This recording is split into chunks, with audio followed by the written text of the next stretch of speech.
We begin our story with the shot of a book, which seems to be used as a record of sorts. The person leaving it behind does not think that it will do much good, but he feels that it will at least help him organize his thoughts. Now, our hero tells us the events of his past that led him to this day. It happened right after spring break in high school when he was in class and staring off into space. At that very moment, a sudden surge of energy took over, and then our hero vanished from the scene. Now, he finds himself inside some kind of massive room, which is completely empty.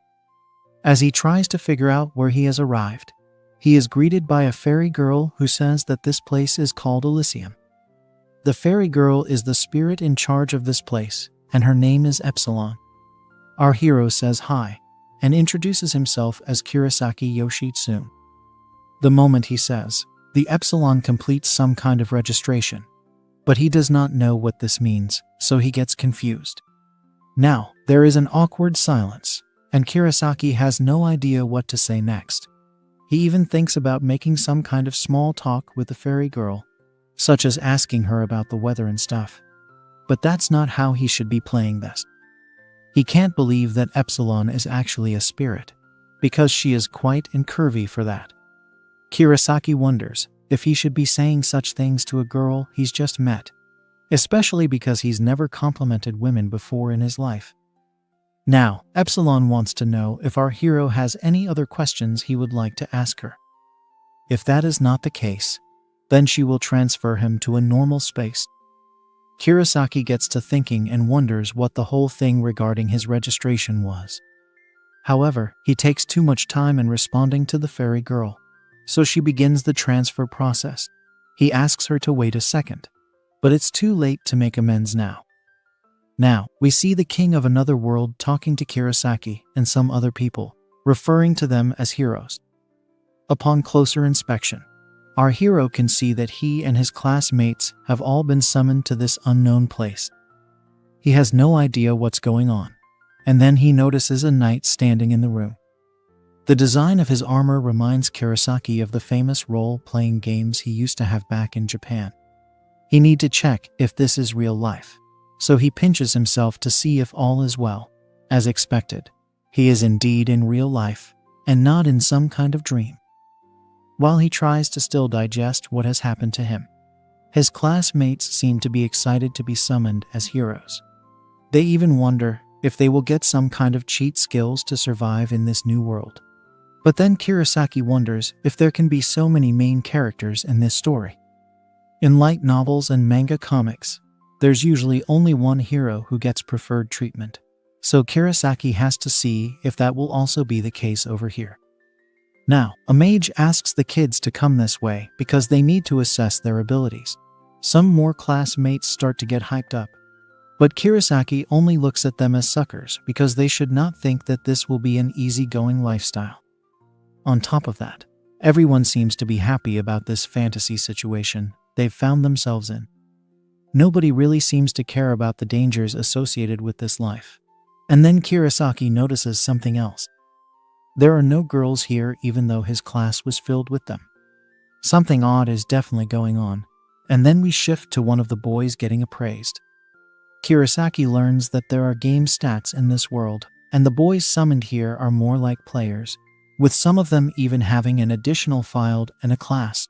A boy named Watanabe is told that he is a mid-class hero with the swordsman class, and he seems to be delighted about it.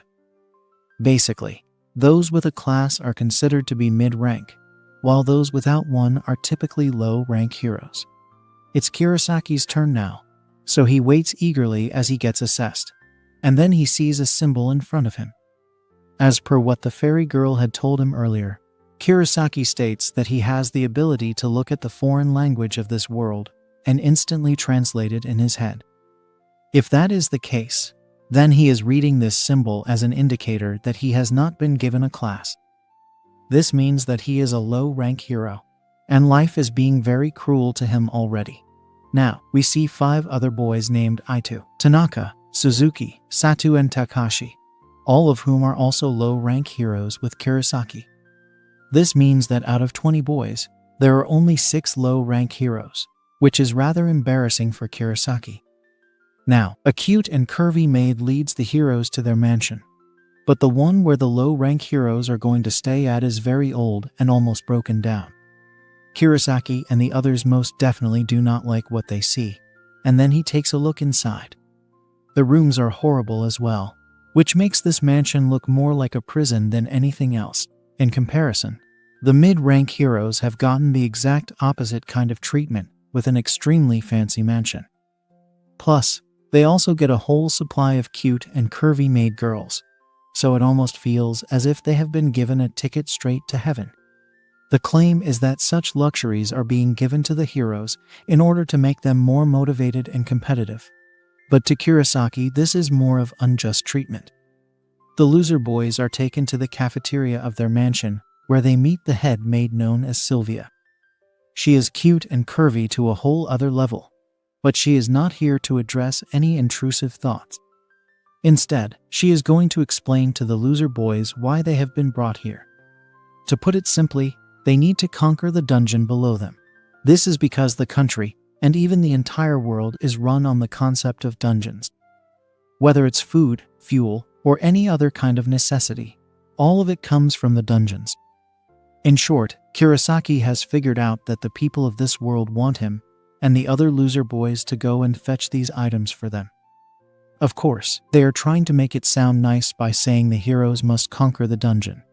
But if we are to look at it neutrally, then these boys have been kidnapped without any regard and are now being forced to do hard labor. What's worse is that Kurosaki has heard that there is no way for him to go back to his original world, so he is stuck here forever. At least he is getting paid for this, otherwise the kingdom would have had to face an intense rebellion. Sylvia continues to explain how as the loser boys pass through the dungeon, they will gain points which can be exchanged for various items and services. The items may include strong weapons, armor, useful tools, or even an improvement in the food being served to them at their mansion. Of course, there is an even bigger prize in store for the loser boys, so Sylvia claps her hands and brings in a whole gang of cute and curvy maid girls. Sylvia explains that the big bumper prize is a personal and pure maid girl with whom these loser boys can do whatever they want. Kurosaki has realized that this is the biggest prize that is being used to tempt the loser boys. Even though he knows these maids are being used as bait, there's no denying the fact that he and the other boys are in puberty right now. This means that they have way too many intrusive thoughts going on inside their heads, which led to all of them saying yes to the mission without even batting an eye. Kurosaki admits that he has been considerably enticed due to the maid girls on offer. But that does not change the fact that the dungeon is going to be a dangerous mission for him and the other loser boys. As he lies down on his bed and considers everything that has happened, he states that he does not know how to fight at all. Sure, he wants a personal maid girl, but he will need to survive the dungeon in order for that to happen. Suddenly, he hears knocking on his door and wonders who it could be. He asks the person to come in, and it happens to be a cute and curvy maid girl named Anissa. She says that she has come here to take care of Kurosaki, which can only mean one thing to our hero. He realizes that the people of the kingdom want an answer from him and the other loser boys as soon as possible, and this would be the best way to do it. He knows this is trap, but since he has never been touched by a woman before, he lacks the power to block his intrusive thoughts. What follows is an intense and shady session with the maid girl, and then our hero learns that since the men of this world are not fertile enough, these girls come to work as maids to gain the seeds of the heroes being summoned here. This means he can do as much as he wants to these maid girls, and a week passes by like this. For what it's worth, Kurosaki and the other loser boys make sure not to skip out on training. The food isn't that bad either, so this is more of a comfortable life. However, it does beg the question if these loser boys are being turned into domesticated breeding horses. This also explains why only the boys were summoned to this world and not the girls. Of course, they have also been busy getting freaky with the maid girls, and our hero is no exception to that. He gives the example of a maid girl named Rini, who is a low-rank maid assigned to the low-rank heroes. They can do whatever they want to her, wherever they want, and as many times as they want. These things are obviously amazing to Kurosaki. But then he remembers that Rini and Anissa are both of the same rank. He starts to have fantasies about her while he is with Rini, and she is able to understand this instantly. Kurosaki worries that he has messed up here, but she says that it's fine because Anissa is cute. Rini then points out that Anissa also seems to like Kurosaki, so he should snatch her up before someone else does it. In addition to this, the compatibility with a maid girl increases when you engage in more intrusive thoughts with her, which means that Kurosaki will have a better chance of getting Anissa pregnant if he makes her his exclusive maid. The only way to do this is to go to the dungeon, so Kurosaki decides it's time to step up.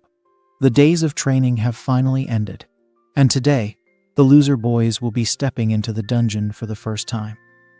They are to step on some podiums after which flashes of light is to consume them as part of some teleportation magic. Kurosaki takes a look at his supplies and can see that they are meant only for low-class heroes. Some of the mid-rank heroes even make fun of him for roaming around with a stick and a wooden shield.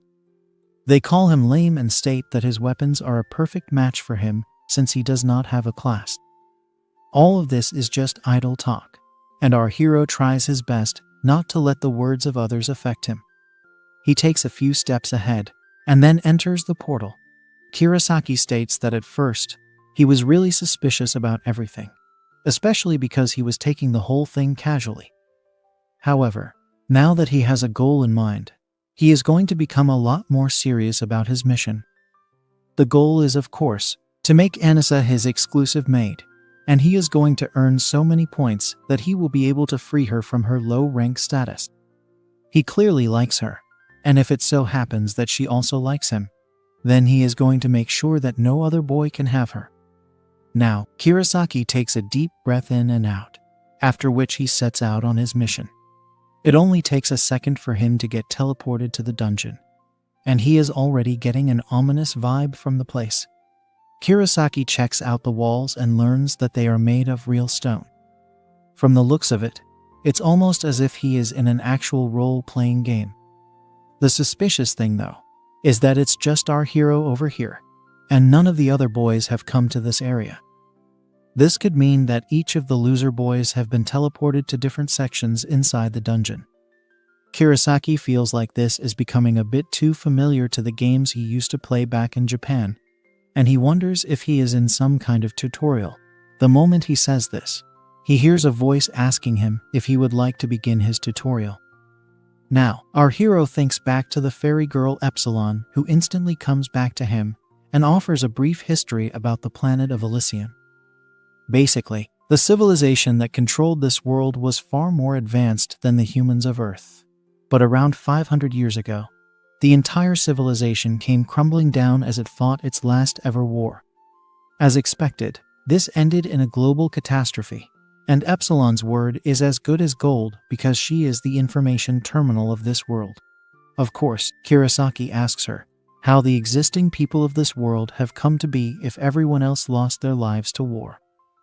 That's when the fairy girl explains that Elysium is not the name of this planet, but rather of a leisure facility which has been styled after a fantasy dungeon. This means that our hero has been summoned to a facility inside another world, and not the main world in itself. It turns out that some people had fled to this facility during the war so that they could enjoy themselves one last time. However, they were also able to use this dungeon to survive back then and even now. So, for 500 years, the survivors of war have been living inside this dungeon dome and are under the rule of a monarchy.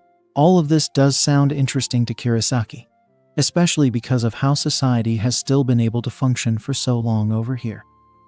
However, he is a bit doubtful as to whether this place was actually made for entertainment purposes. After all, it seems to have a lot of resources and facilities, so maybe it's more than a standard theme park. Epsilon explains to him that Elysium was built with the best technology the world had to offer in order to provide the best customer satisfaction. She also states that the system uses some kind of perpetual energy generator, which is why the power never seems to run out over here. The fairy girl looks like she is going to go off on some kind of lecture. So Kurosaki stops her before she can move any further. Epsilon wants to know if our hero has any other questions for her. So he brings up the point about summoning people from another world.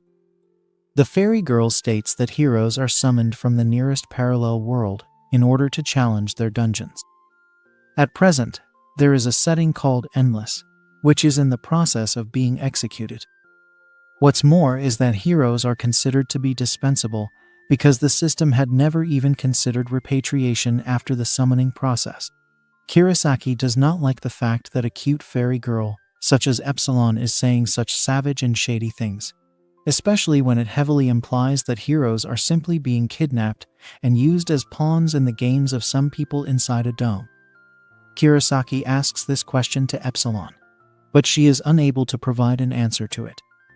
This is indeed a horrible system that even the Romans and their Colosseum would find a bit over the top. Anyway, since he can't help the new life he has been forced into, our hero goes about his business inside the dungeon. He comes across a slime monster and defeats it with ease since it is a weak beast. He was able to do this with his fists, and then Epsilon tells him that he has reached level 2 as a player. Kurosaki reveals that he managed to achieve this after defeating around 30 slime monsters, so it really is a lot of work. He makes sure to pick up the drop item, which is an energy gem, and then he comments that these slimes are so weak that defeating them feels like a day job. Suddenly, he comes across a treasure chest, and the fairy girl congratulates him because finding such an item on the very first floor of the dungeon is considered to be extremely rare. Kurosaki goes on to open the treasure chest, and he is blessed with an additional item. It looks like some kind of sword. But then Epsilon tells Kurosaki to proceed with caution because the treasure chests could also be traps. Our hero states that the fairy girl should really be telling him such things earlier on. But all's well that ends well. Anyway, Kurosaki takes a look at the requirements that have been given to him for earning the class of adventurer. He has fulfilled 2 of them by defeating slime monsters and opening a treasure chest. The final thing he needs to do is survive and come back from the dungeon alive. Now, he explains to us that while he did get the raw end of the bargain by not receiving a class upon being summoned, it was just a matter of sheer luck. There happen to be some types of classes that can be learned when a hero fulfills all the right criteria, just like Kurosaki did now. Kurosaki also tells us that he did not want to take the risk of random learning, so he settled on gaining a safer class, which is that of an adventurer. This class will make it easier for him to defeat the dungeon because he will be able to fight with weapons, use some magic, and also gain search and exploration skills. This is great for him since he is an introvert. But the problem is that adventurers are jacks of all trades and masters of none. This means that they are no match for a person who specializes in one particular field. Despite such a restriction, it does not matter to Kurosaki because he was never going to devote everything he had into clearing the dungeon. His current objective is just to make Anissa his exclusive maid, and if things go well enough, he would like to make her his maid wife as well. Now, our hero wonders how he is going to get back to the dome, so Epsilon explains that she can do it for him as long as he is not in combat or affected by any special statuses. It's super convenient for him, so he tells the fairy girl to do it this very moment. Soon enough, Kurosaki is back to the dome, and he heads to his mansion with Epsilon. It's night time, and the fairy girl asks our hero if he would like to become an adventurer class now. He says yes, and the request is completed in an instant. He does not feel any kind of change yet, but figures that he will only be able to see the difference tomorrow in the dungeon. There is one problem though, which is that his elephant is awakening his trunk a lot more than usual. Kurosaki really wants to get with a girl this very moment, and his intrusive thoughts seem to be working on overdrive. He hears some knocking on the door, so he goes to open it and finds both Anissa as well as Rinny outside. The maid girls both look frightened for some reason, but Kurosaki wants to know why they are here. Rinny and Anissa express relief over seeing him back, so he wonders if people had thought he lost his life because he came back so late. Rini says that if Kurosaki were to come back late, then he should at least inform her and Anissa once he's back. By not doing so, he will make them both worry about him, especially Anissa. Both the girls seem to be a bit embarrassed because they have exposed their feelings towards Kurosaki. But he could not care less about such things because his elephant is still raging. He grabs both his maid girls and brings them into his room, after which he locks the door to make sure nobody interrupts them during their shady activities. What follows is a rather intense session that allows Kurosaki to unleash the wrath of his elephant and his trunk. He wakes up the next morning to the sounds of sparrows chirping, but there seems to be some kind of problem. Despite going at it for so long the entire night, his elephant still seems to have water in the trunk. It's quite weird because even young teenagers don't carry this kind of excitement with them. Epsilon shows up to explain that this is a side effect of his level increasing. The fairy girl says that since Kurosaki has grown in terms of physical and spiritual strength, even his natural impulses have grown to a temporary level. She then asks our hero if he would like to use any suppression countermeasures, but he says no to them. Epsilon states that Kurosaki will need to be careful about this, because it could trigger a berserk mentality in him, which means that he will be in a perpetual state of intrusive thoughts. Our hero could also suffer from extreme aggression, so he will need to exercise caution moving forward. Now, we learn that Kurosaki is with another girl named Alice who can't see Epsilon, so he tells her to ignore his words and continue with their dirty business. After a heavy session with her, we move down to the cafeteria where everyone is having their food. Some of the boys are discussing how slimes are super weak and can be taken down with just one punch. Keeping this in mind, it feels as if the dungeon is like some kind of cakewalk. Of course, Kurosaki thinks that these boys are just getting carried away with the momentum of their new lives. As long as they don't get tripped up, things should be fine. But the loser boys are pretty much like the Three Stooges at this point. Ichi stays away from them, so Kurosaki can't figure out what his deal is. And then there's Tanaka, who just looks like he's given up on everything, although that is not really his fault.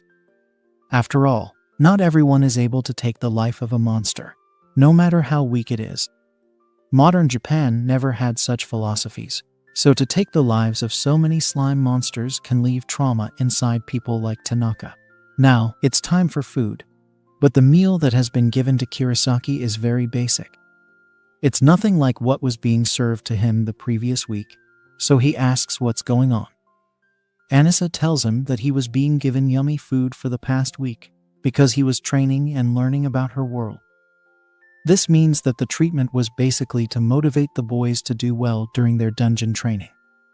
It's a bit of a scam in Kurosaki's eyes, but he knows that he has to make Anissa his exclusive maid, so he figures he'll keep saving up for now. Now, it's time for the second day of dungeon diving, but our hero has already grown tired of whacking slime monsters. He wants to go to the second floor, but he does not know where it is, and can only hope to find an entrance while walking around. Now, Epsilon asks Kurosaki if he would like to enable auto mapping, and he says yes. The map shows a lot of empty spaces, so our hero wonders how big this dungeon really is. But the fairy girl can't answer that question because it is confidential information. Kurosaki is not impressed by her reluctance to answer him, but he understands that she must be under some kind of obligation. So he asks her how big the first floor is. Epsilon states that it is 100 meters by 100 meters, and it is called Evergreen. Kurosaki is a bit surprised to see that a dungeon has a name, but the fairy girl states that its design was based off the motif of bountiful nature. This makes Kurosaki wonder if floor 2 will look different from floor 1, but there is only one way to find out. It turns out that there are other dungeons such as Grand Blue, Last Heaven, Sun Scarlet, and Sky Forest, but the easiest one is Evergreen, so Kurosaki will focus on beating it first. With that, our hero locates an upward passage to the second floor and bounces his way up a level. Kurosaki is having a field day with the new skills he's picked up, and he even integrates them to make sure he can bounce off the walls. It's amazing for him. especially because he can now use the moves Accelerate and Leap. Of course, he feels that better names for these moves would be Control and Gravity, backed by Control Repulsion, which should help him perform all kinds of jumps. The problem is that he jumps so much that he starts to feel dizzy. Epsilon comes once again to explain that if Kirasaki's MP starts to run out, then he will start to feel dizziness and might even feel like throwing up. Our hero reminds the fairy girl one more time that she needs to say these things to him in advance. Otherwise, he will never be able to learn from his mistakes. Anyway, Epsilon states that Kirasaki will regain all of his MP once he levels up. Also, mana can recover over time as well, and we can see it when Kirasaki activates an invisible barrier to protect himself from a sneaky slime attack. Our hero starts to feel a bit better, and then he realizes that the mapping ability he just saw was his own skill and not Epsilon's. Then, he uses his region skill to heal his wounds. This is absolutely important for someone who is going on solo missions. Then, Kirasaki remembers that his stamina from the last night could have been due to the region skill activating. Plus, this skill affects those nearby as well, so it explains how the maid girls were also able to go all night without getting worn out. As he levels up, Kirasaki finally gains access to the standard storage box from another dimension. It's incredibly useful, especially if you have too many things to carry around with you. On top of this, all of Kirasaki's magical and physical abilities have improved by an impressive margin, meaning he is finally becoming more of a mid-rank hero. However, the free club weapon he got earlier has now broken down, probably due to it not being able to withstand Kirasaki's new powers. He decides to pull out the magic sword he got from the treasure chest earlier and uses it to slice down some slimes. It's an impressive tool for sure, but the issue is that it takes up a lot of mana while using it, so Kirasaki will have to be more careful.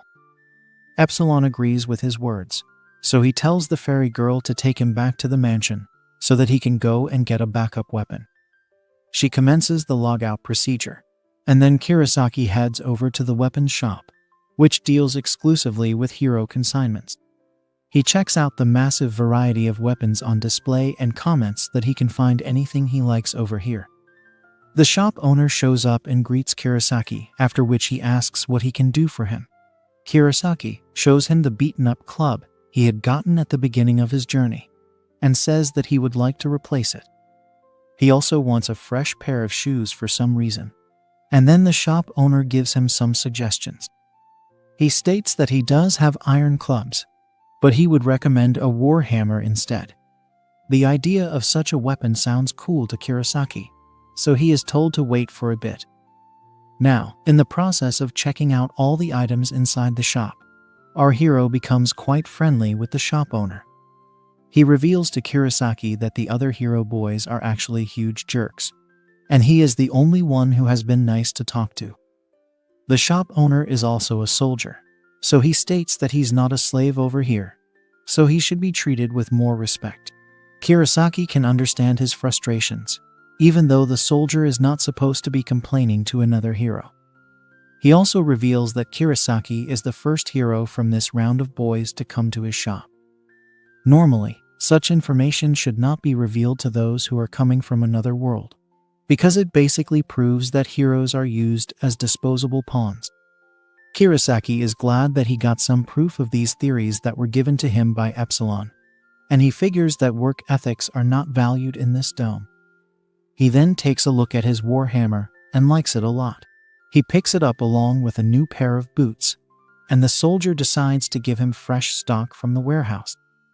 He asks Kirasaki to wait at the shop for a bit while he goes and gets it, and our hero agrees. While he waits for the soldier to return, Kirasaki starts to hear some shady noises. As he pays closer attention, he can figure out that intrusive thoughts are being acted on somewhere. The source of the noise is a mystery door, so he goes ahead and opens it to find a rather shocking sight. This is when he sees that the girls of his class are engaging with the men of this fantasy world. It's almost like an assembly line, the way turns are being taken, and this is to raise compatibility. Of course, It's not like Kurosaki cares for any of these schoolgirls, because he had also just recently shifted to their class, and he comments that such things are just the way of the world. Now, the shop owner returns and catches our hero in the act. He laments the fact that Kurosaki has seen his own people being treated as slaves, but since he himself is not the most chivalrous person on the planet, he simply asks the soldier how the girls from Japan measure up to the girls from this dome. They then decide to have a group session, and it turns out that the girl is actually the soldier's exclusive summoned heroine. Apparently, the men from this world can buy girls that have been summoned from other worlds with soldier points. Since the men from the dome have low fertility, they try to raise their compatibility with girls from other worlds by engaging in intrusive thoughts with them as many times as they can. Kurosaki is made to believe that he was allowed to get it on with the shop owner's exclusive girl because he believed our hero would not be able to get her pregnant due to low compatibility. However, Epsilon revealed that this assumption was incorrect. Since both Kurosaki and this slave girl came from the same world, the chances of him getting her pregnant was actually a lot higher. It also looks like the heroine girls are put under some kind of mind control spell. But Kurosaki does not want to get into the details of it because it could cause problems for him. It's best for him to focus on aspects that directly impact him, so he decides to go home and get freaky with his maid girls. With that, he bids farewell to the shop owner, who has most definitely become his new buddy. It seems to be a comfortable life for Kurosaki, and then he figures that he will go to the dungeon again the next day. The next day, Kurosaki uses his new war hammer to the test and achieves a whole new level of power. He smashes through slime monsters as if they're nothing, and by the end of it, Epsilon congratulates him for reaching level 3. Sadly, our hero is growing tired of defeating slimes, and he wants to go down to the real second floor, not the one he thought he was going to after using up all his mana. At the same time, he worries that the monsters he runs into over there might be too tough for him to defeat.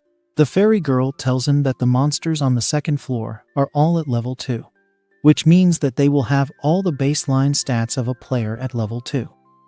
Since our hero is at level 3, he can go ahead and give it a shot. With that, Kurosaki finally enters the second floor of the dungeon, and it looks like an open space. He is a bit confused as he can also see a clear open sky, so he asks if this is some kind of display on a screen. Epsilon explains that this is not some kind of illusion, and is actually real life itself. Starting with the second floor, all the areas will be public, so Kurosaki will need to be a lot more careful moving forward. He asks if this also means that he will be running into other heroes as well, which implies that it's possible for players to end each other in the process. Of course, it's not like Kurosaki wants to do such a thing himself, but he does have to keep such things in mind if he is to survive the dungeon. Now, he can see something charging at him, and it looks like a deadly monster. It's Kurosaki's first experience with a second floor monster, so he gets ready to tackle it with all he's got. The beast is shown to be an overgrown chicken, and it looks quite dangerous, but all it takes is one smack from Kurosaki's war hammer, and the beast is taken down with ease. What's even better is the fact that upon getting ended, the monster instantly turns into meat. Seeing this makes Kurosaki realize why the dungeon is considered to be the lifeline of the dome people. Epsilon shows up and explains that the second floor is filled with all kinds of monsters that can be used for their meat. Since he does not need to skin these beasts, Kurosaki simply adds the meat to his storage box. This floor is also filled with pigs, sheep, and cows, so there is a lot of meat on offer here. These monsters are not very strong, and they drop more energy gems than the slimes, so it motivates Kurosaki to grind harder than ever. Now, we move back to the mansion, and this time, we are looking at the one for the mid-rank heroes. We see a couple of boys talking about their friends Yamamoto and Nakamura who have said that they will not be joining them today. The reason for this is that they want to stay back and act on their intrusive thoughts with their maid girls. We learn that these boys are Kobayashi, who is a mage, and Katu, who is a priest. They argue about the need to do shady things with maid girls all the time, even though Katu does admit that it's an amazing feeling. The boys discuss how even in this mid-hero gang, there are sides being formed, with one side being the proactive group, which wants to clear the dungeon, and the other side being the good times group, which could not care less about what happens in the dungeon. Kobayashi seems to have a suspicion about the hero system because something is off about it.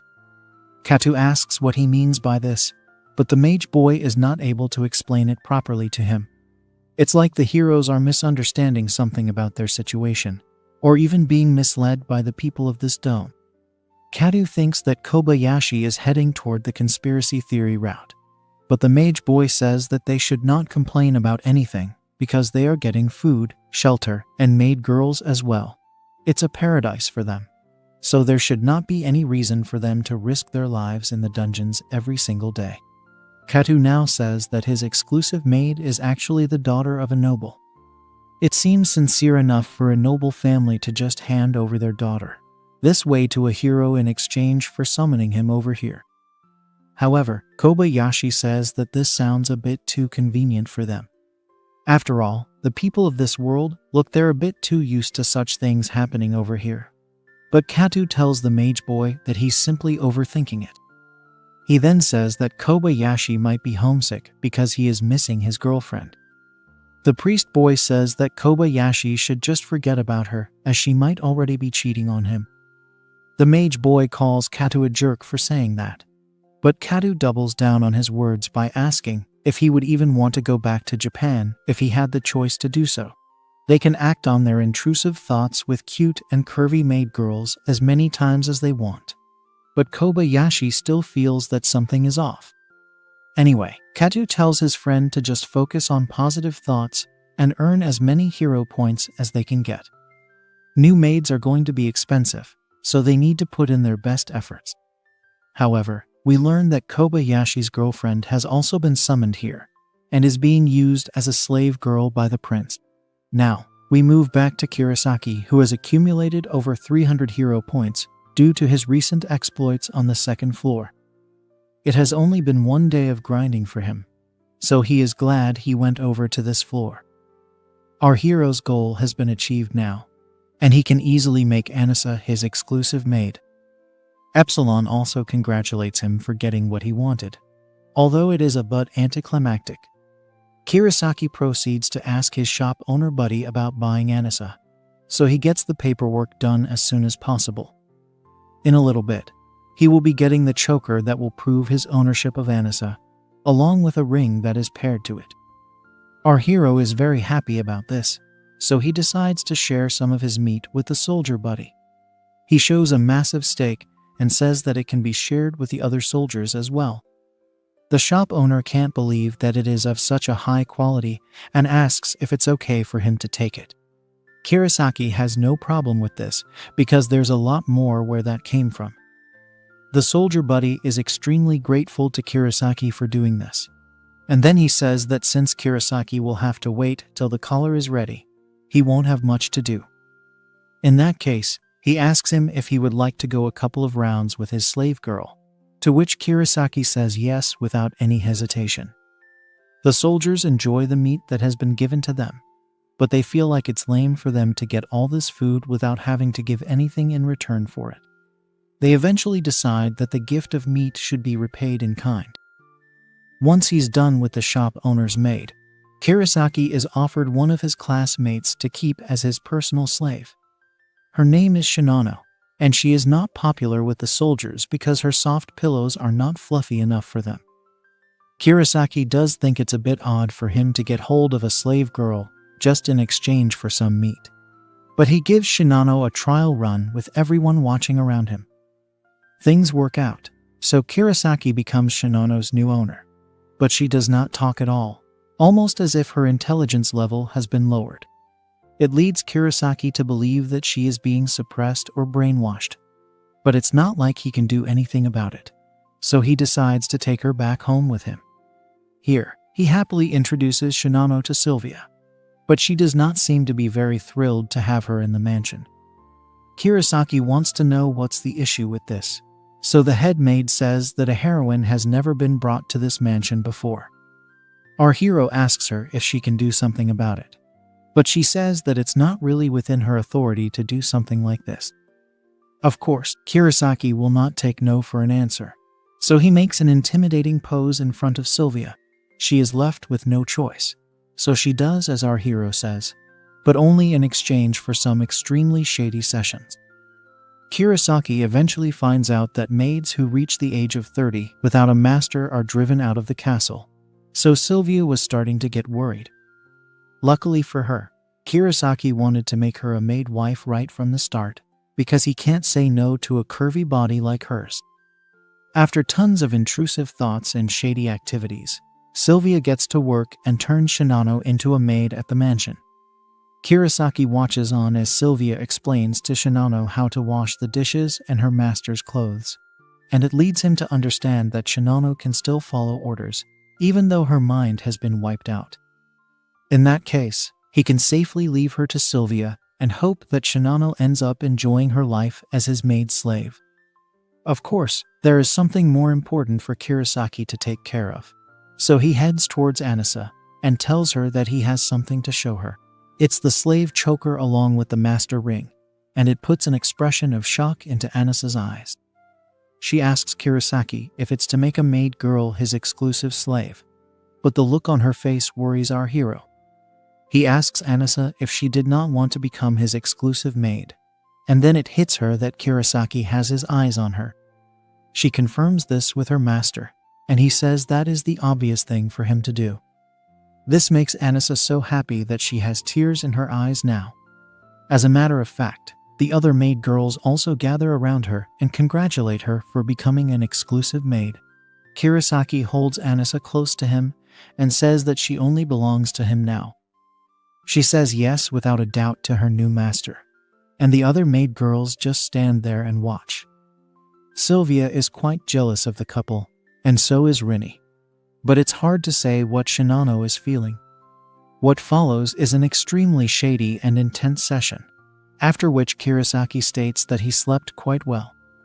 He says that Anissa was really cute with him last night, and it felt good to get busy with just one girl. Harems are good, but sometimes you need to have an intimate moment as well. He then notices Anissa in her maid outfit cleaning the mansion, so he asks her why she is working. Since he has claimed her, she does not need to work as a maid anymore. She reveals that she does not hate doing maid chores, and since Kurosaki will be out in the dungeon the whole day, she will not have anything to do either. This way, she will keep herself occupied, so she asks her master if this is fine with him. He has no issue with this at all, but our hero does realize the need to make sure none of the other men have a go at his exclusive maid. Kurosaki goes to the cafeteria to announce that Anissa is only for him and no one else. But even after doing this, there are a few men who may not listen to him due to jealousy. Luckily, Kurosaki gives them some meat to win their favor, and it all works out for the best. However, there is one incident where the fat kid Tanaka tries to have his way with Shinano. He is one of the other low-rank heroes, so he is easy to forget, and he might have gotten confused or something regarding Shinano, even though she is also Kurosaki's exclusive maid. Fortunately, the soldiers came running to the scene and apprehended Tanaka before he could do anything to Shinano. The fat boy gets thrown into a prison for his shady actions, and Kurosaki does not seem to have a problem with that at all. Later at night, Rinny also tries to get our hero to buy her, but he makes her wait for it. Then, Epsilon tells Kurosaki that Shinano is not currently in her fertilization period, so she asks if he would like to have her magically fertilized. He says no and would prefer to suppress the fertilization to avoid any drama. The fairy girl explains how she can suppress this process by holding back the embryos before they could get implanted into the uterus. This way, Kurosaki does not have to worry about getting Shinano or any of his other maid girls pregnant. Epsilon keeps explaining how she goes about her fertilization tactics. But our hero is clearly more interested in his shady acts with the maid girls. There is one big issue, though, for Kurosaki, and that's the weekly status checkup. He fears that his class will be discovered, which will then have him promoted to a mid-rank hero. Of course, he has no desire to live inside the castle, as he is very happy with the way things are in the mansion. He also wonders how much money he would need to support 2 wives and any children that come from them. Kirasaki's dream life is to have a ridiculous number of kids and take care of them all once he grows old. Now, he goes back to the dungeon on his 4th day and finds a whole range of cows to slaughter. In this world, beef is considered to be more valuable than chicken or pork, just like in Japan. This is why Kirasaki decides to go for cows more than any other animal. He starts off his hunting process by throwing some rocks at the cows and bulls, which angers them to the point of attacking him. Then, he launches a mid-air movement combo to take all of them down within 1 second. He finishes the job with a slash attack, and this is all it takes to finish off the monsters and turn them into ready meat. Kirasaki admits that even though these cows and bulls are not that strong, they can still be dangerous if they are in groups. Of course, it won't be a problem for him if he is just careful and keeps his guard up. Epsilon shows up yet again and congratulates Kirasaki for growing to level 4 and learning the skill Adapt. He is happy to hear this, although Adapt just sounds like a passive skill which will help him adjust to his environment. He confesses that even though he does not have a combat class, he has just been learning boring skills, and it's making him annoyed. Now, Kirasaki comes across his second treasure chest and decides to analyze it first with his skill. After all, Epsilon did say that such chests could be trapped. Luckily for him, there is no trap in this treasure chest, and he gets a pair of jumping boots. He decides to try them on and give these boots a test run, after which we see him taking off almost as if he is about to fly. Our hero can jump a lot higher now thanks to these boots, and he wonders what would happen if he were to use a skill at the same time. Kirasaki gives it a go, but it leads to a rather excessive display of power, and he ends up crashing down. His acceleration has also increased by a lot thanks to the boots, and now he is on the floor with a pair of broken legs. It's actually quite funny to Kirasaki, because he had never faced such injuries, even when he was dealing with monsters. As a matter of fact, his greatest form of damage has come at his own hands, and it makes for an ironic situation. Having said that, it's not like Kirasaki can avoid using such amazing boots, because mobility is his trump card. Not only will the boots stabilize Kirasaki's air combos, they will also help him run away from any monsters that may seem like they're too deadly to fight. He knows that he can't just pass away and leave his maid girls alone, so at least Kirasaki looks out for his slaves. Now, one morning at the cafeteria, we learn that the low-rank hero Isekai'd was making Alice his exclusive maid. Our hero has already engaged in shady acts with her, so it does not make a difference to him, and he claps for Isekai'd with all his maid girls. Seeing Kirasaki with 4 other cute and curvy maids does seem to irk Isekai'd, and it's clear that he does not like him. Of course, our hero seems to be familiar with this because it stems from an introverted nature. Either way, he only wishes happiness upon both Isekai'd and Alice for their future. Meanwhile, at the mid-hero mansion, intrusive thoughts are understatements for the debauchery that is going on over there. The heroes have become addicts to a whole other level, and they discuss how they almost lost their lives while taking down a black cow monster the other day. It took 4 mid-rank heroes to finally defeat the beast, and even though it may not have been a final boss, it was still pretty tough. At the same time, we see Kirasaki defeating the exact same monster all by himself, which means that he is on an even higher level than the mid-rank heroes. After this, Epsilon congratulates our hero for completing the 2nd floor of the dungeon and gaining management rights to it. Kirasaki does not understand what management rights mean, so he asks if he has done something special over here. It could have to do with the giant black gem that dropped from the big black cow after he defeated it. However, the gem broke away as soon as it dropped because the monster fell on it. Now, Kirasaki had thought that the cow was just an alternate colored trash mob, but his diving attack was way too powerful, and he ended up taking down a boss. The name of this floor is the Rumble Pasture, and Kurosaki has been able to conquer it without really breaking a sweat. With that, the stairs towards the third floor of the dungeon open up and Kurosaki walks down in order to take a peek at what's waiting for him. He knows that he can use his magic sword more often now that he is at a higher level, so it should be fine for him. That's when he sees that the third floor is filled with giant carrot monsters. He is not allowed to rest, even for a second, as a scary scarecrow attacks him with all its might. It's a strong fighter, which makes our hero admit that the levels of these monsters grow a lot, especially when you move from floor to floor. The battle against this scary scarecrow goes from bad to worse as it starts spinning around in circles aggressively. It's almost as if it's some kind of cyclone, but Kurosaki is not one to back down from a challenge, so he charges up and then comes crashing down on his opponent. He proceeds to unleash a finisher move on the scary scarecrow, and is able to follow it up with a series of slash attacks. However, he has been fooled by the monster as it is still alive and well. The scary scarecrow then pierces Kurosaki through his torso, and things are not looking good for him at all. Now, the monster prepares its own finisher move, which is a giant drill attack. Kurosaki feels that this might just be the end of him, but then he remembers that he has a whole harem of maid girls to take care of. That's all the motivation he needs to break out of this trap, and then he goes all out against the scary scarecrow.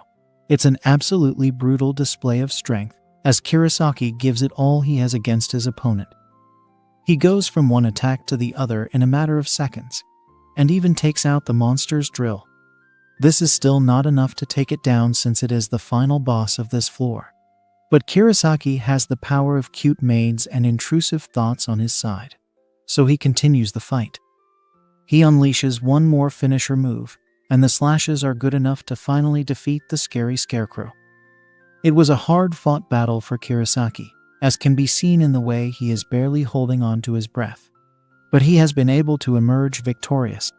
With this, he has also acquired the management rights to the third floor of the dungeon, which is called the Demeter Plant Floor. What awaits Kurosaki moving forward? How many more maids are going to become his exclusive slaves? And what exactly is the deal with the way people treat heroes in this world? After Kurosaki is done with the scary scarecrow, he heads back to his base because he definitely needs to recover from what has just happened. He is barely able to make it back, but he eventually runs into Rinne, who is busy with the laundry. Our hero announces that he is back, but his shaking legs and bruised body make the maid girl panic. She rushes towards her master, asking him if he is all right, because his state is not too good. However, he says that he will be fine once he uses his regeneration skill.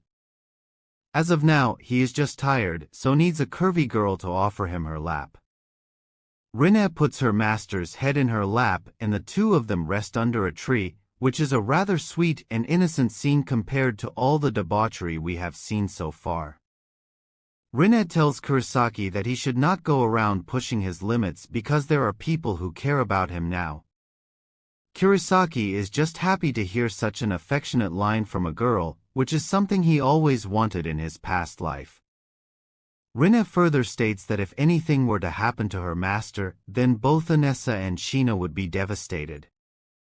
Rinne states that she too would be heartbroken if anything were to happen to Kurosaki, and then she tells him that he has finally become a complete hero. After all, not only has Kurosaki purchased Anessa as his bride, he has also made a heroine as his bride.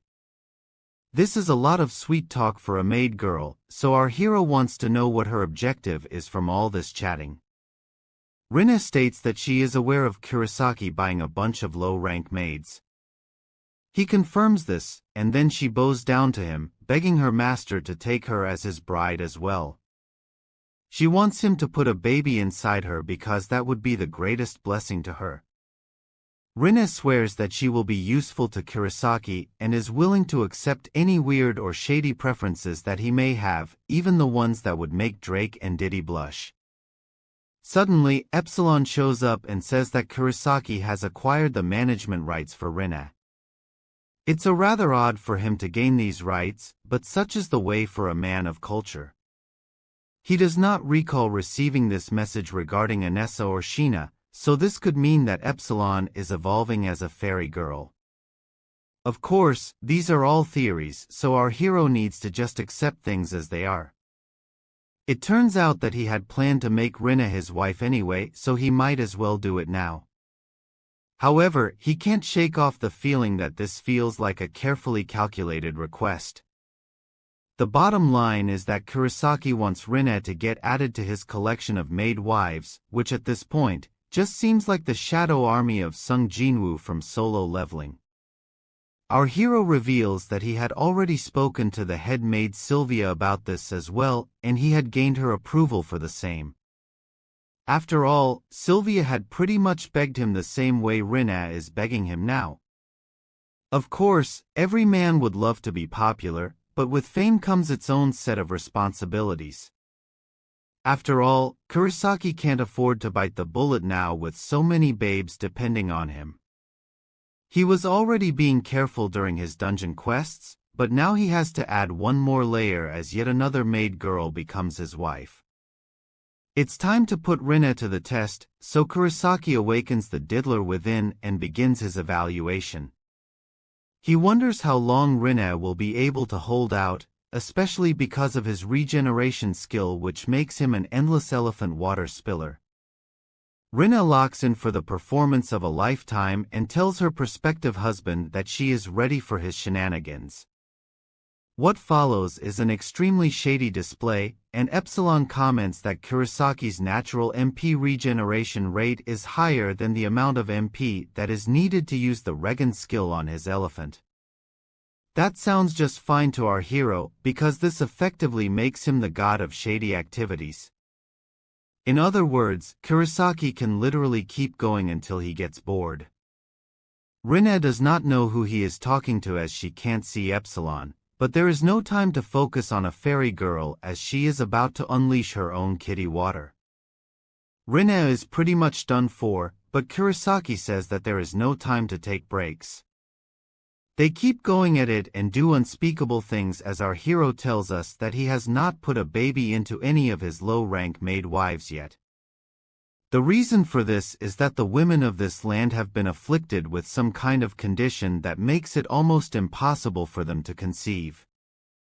This is why it's needed to have heroes with good elephant water in this world. The women with low-class heroes would get expelled from the castle if they fell out of favor, and they would be sent to the castle town. On the other hand, women with mid-rank heroes had an easier time conceiving, which would lead them to become middle rank as well. Now, after a Supreme WrestleMania version of shady activities, Rinna is done for, and our hero gets the notification that she has been successfully fertilized. This also happens to be an extremely rare case of twins, meaning Kurosaki has really outdone himself this time. Epsilon is about to implant the eggs, but our hero tells her to preserve the eggs instead as he wishes to wait till his maid wives give birth. This skill effectively allows Kurosaki to control the fertility of his maid wives, but Epsilon warns him that excessive childbirth could lead to an increased risk to the mother's body. Kurosaki says that he wants Epsilon to continue preserving the eggs, and only to implant them when he tells her to. They can be done one by one in the order of which they were preserved, but Kurosaki needs to know if this is something that the fairy girl can do. She can very much do as her master commands, and she begins the process for Anessa, Sheena, and Rinna. Master management rights for the head maid Sylvia have also been acquired, but Kurosaki's physical compatibility with her is only at 50%. He still decides to go ahead with it, and Epsilon follows his instructions. Now that all the configuration is over, our hero decides to continue his fun time with Rinna. Her petite size does something to his intrusive thoughts, further indicating that Kendrick Lamar's next diss track may be directed towards Kurosaki. Now, our hero takes Rinna with him to get all the paperwork done so that she becomes exclusive to him. However, she is not capable of standing on her own, so he decides to carry her in his arms. This would have been extremely romantic had it not been for everything else in the story being so twisted and messed up. This entire time, Rinna's face was dyed red all the way down to the base of her neck. It made her look extremely cute, which awakened Kurisaki's intrusive thoughts once again. We move to the next day where the other low-rank heroes sit at the table and discuss heading over to the second floor of the dungeon. They feel they have become good enough to explore it together and increase their levels. After all, it does not make sense for them to just waste time on ending slimes all day. This is mainly because the boys want to buy a maid wife and gain exclusive access to them. Kurosaki is also at the bar enjoying a meal, and he comments that it's nice for the boys to have such high hopes, but they need to come back to reality. They have not farmed many points yet, neither have they been able to end enough monsters to gain the rank of warrior class. Either way, none of this matters to our hero, and he has no intention of blocking the dreams of these boys. It's time for him to leave, but as he exits, he notices Alice feeding Ido in a rather cute manner. She asks Ido how his food tastes, and he simply smiles because this is as good as life is going to get for him. Kurosaki is happy to see Alice and Ido getting along so well, and he greets them with a smile. Alice smiles at him, but Ido looks at our hero with anger, so nothing has changed from that perspective, although it does feel that he may have mellowed down just a little bit. It's Kurosaki's 6th day going to the dungeon now, and he decides to warm up for his next conquest. There will be a weekly checkup the next day, but Kurosaki does not want to get promoted at all. It would be best to remain at low rank while discussing with his wives what they should do about their future. He gets done with his warm-up and tells his maid wives that he will be off now, so they tell him to stay safe for them. Suddenly, Rinna has something to say, as she asks him if it is really necessary for him to be putting in so much effort. He is touched by his latest wife's concern, especially when she says that they can all find a way to live off the gems that drop off from hunting slimes. She also says that Kurosaki could just retire from the life of a hero and move to the town with his wives. They would all work together to support him, and they would not mind doing it at all because all of this will be for nothing if Kurosaki goes out there and loses his life. Anessa takes a look at Rinna and can feel her pain, while our hero is shocked by her behavior. After all, Rinna was painted as this girl who is just selfish, but in reality, she is actually quite caring. Kurosaki realizes that when he gets back, he will have to spoil Rinna a bit for being so concerned about him. He even says that living life like a house husband is not too bad, but it is also a pathetic way of life for a Giga Chad. Being a leech on your beautiful and hard-working wives can only be classified as beta male behavior, and our hero is not at all of that category. Either way, he thanks Rinna for being so caring and even pets her on the head to show his appreciation. He promises to work hard without putting in much risk, and the rest of his maidwives also cheer for him. He promises them all that he will be back safe and sound, because he would love to get into a group party with all of them once he's back. Kurosaki tells us another fact of his new life, which is that the energy gems dropped by monsters actually make up the energy source of this world. The people here were capable enough to handle slimes, which allowed them to continue collecting these gems till they powered up. However, unlike heroes, they were unable to gain classes or skills. Even though their physical abilities would improve, it was still a severe handicap when it came to clearing dungeons. In that regard, Kurosaki is glad that he is a hero. Meanwhile, we move to the walled kingdom of Elysium, which is in the middle of the desert of death. This kingdom is not protected by its wall, but rather by the environmental shield that was deployed around their ancient leisure facility, also known as their dungeon. The largest seafood wholesaler in the country had established its headquarters in the corner of this kingdom. As one would expect, the owner of this company sourced his products rather questionably. We move to this man now as he asks his butler for an update on a girl who has been summoned to the royal castle. The butler says that it's only been a few days since she had gone there, but the man angrily throws his glass. The Lord simply wishes to know if the girl has garnered the affection of a hero. The butler says there should be no doubts about such a thing because the young lady could possibly attract the attention of a high-rank hero.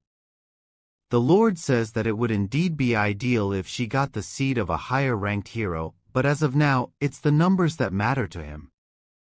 In order to obtain these numbers, the girl must make sure that she as soon as possible. After all, the rights to this company need to be passed on to a rightful heir, which means that the Lord has basically sent his own daughter to the shady heroes. He is basically Baka but without the weird case because of the flawed justice system of this world. The reason this lord is so desperate for a rightful heir is because he needs to maintain the rights to the business if he wishes to enter the Grand Blue Dungeon. Frustrated, the lord tells his butler to get going because his business cannot remain shut forever. He then laments that he would not have had to deal with these rights issues if he had simply gotten a son instead of a daughter. The phantasmal dungeon known as Grand Blue possesses the Ripple Ocean, which has a lot of wealth in terms of seafood. In essence, this is what elevated the Lord's family to acquire so much money in the first place. So, it makes sense for the Lord to transfer the rights soon, otherwise his company will lose its access to the Ripple Ocean. Also, no one else will be allowed to gain those rights once they are gone. As he says this, we see Kurosaki defeating the boss of the Ripple Ocean floor inside the Grand Blue Dungeon. He gains the management rights to this place now, which means that his life is going to become a whole lot more interesting. Our hero Kurosaki decides to catch us up from where we last saw him on Comic Guzzlers. Since he was done with the Evergreen Dungeon, he wanted to try out some other training grounds, and the Grand Blue Dungeon proved to be the perfect spot. He states that he was definitely shocked when he saw the second floor of the Evergreen Dungeon, but this was on a whole other level. He could even see the little island in which he came, so looping back was not an issue. Thanks to Kurosaki's adapt skill, he could also breathe easily underwater, which meant he didn't have to worry about oxygen either. What he did have to worry about, though, was combat. We see some fish monsters charging at Kurosaki, and he complains about the fact that he can't freely swing his sword, unless it's a part of some skill. Having a harpoon or something would have definitely helped him, but there's no time to be considering such options. So he simply flew up into the air and decided to check the dungeon for more items. Suddenly, a giant marlin monster jumped out of the water to attack him, but this was actually our hero's specialty, so taking it down was child's play for him. This monster ended up dropping a black gem, after which Kurosaki's fairy girl Epsilon showed up with another announcement. It had to do with the management rights of the dungeon, but Kurosaki is not too familiar with such terms. Either way, he decided not to worry about it and went back home to all his slave girls. We're back to the present now, as everyone is glad to see their master return to them. The girls take a look at the fish he's got with him, and then Kurosaki asks them if they know how to cook it. The girls look at the fish as if it's some kind of alien, and say that they don't really know how to prepare such a big creature when it's in its whole form. Our hero is a bit surprised that his maids don't know how to cook seafood, but they explain that fish is a high-ranking ingredient, which is why it is not available in the cafeterias of the low-rank hero mansions. This actually makes sense because Kurosaki does not remember having fish ever since he was summoned to this world. Some of the slave girls state that they have had fish before, but it was not fresh, so it did not taste very good either. There's also the case of having leftover fish that was dried, but in such cases, even jerky would taste better. Since this is the first time the girls have seen a fish this big and colorful, Kurosaki is pushed to make them taste good seafood. He takes the giant fish and thinks back to the cooking techniques of Japan. He has heard about the 3-piece fillet technique, but he does not know how to do it. Kurosaki wonders if he should just slice up the fish and hope for the best. But then one of his slave girls tugs at his shirt. It turns out to be Shinana, who is keen to slice up the fish with a blade in her hand.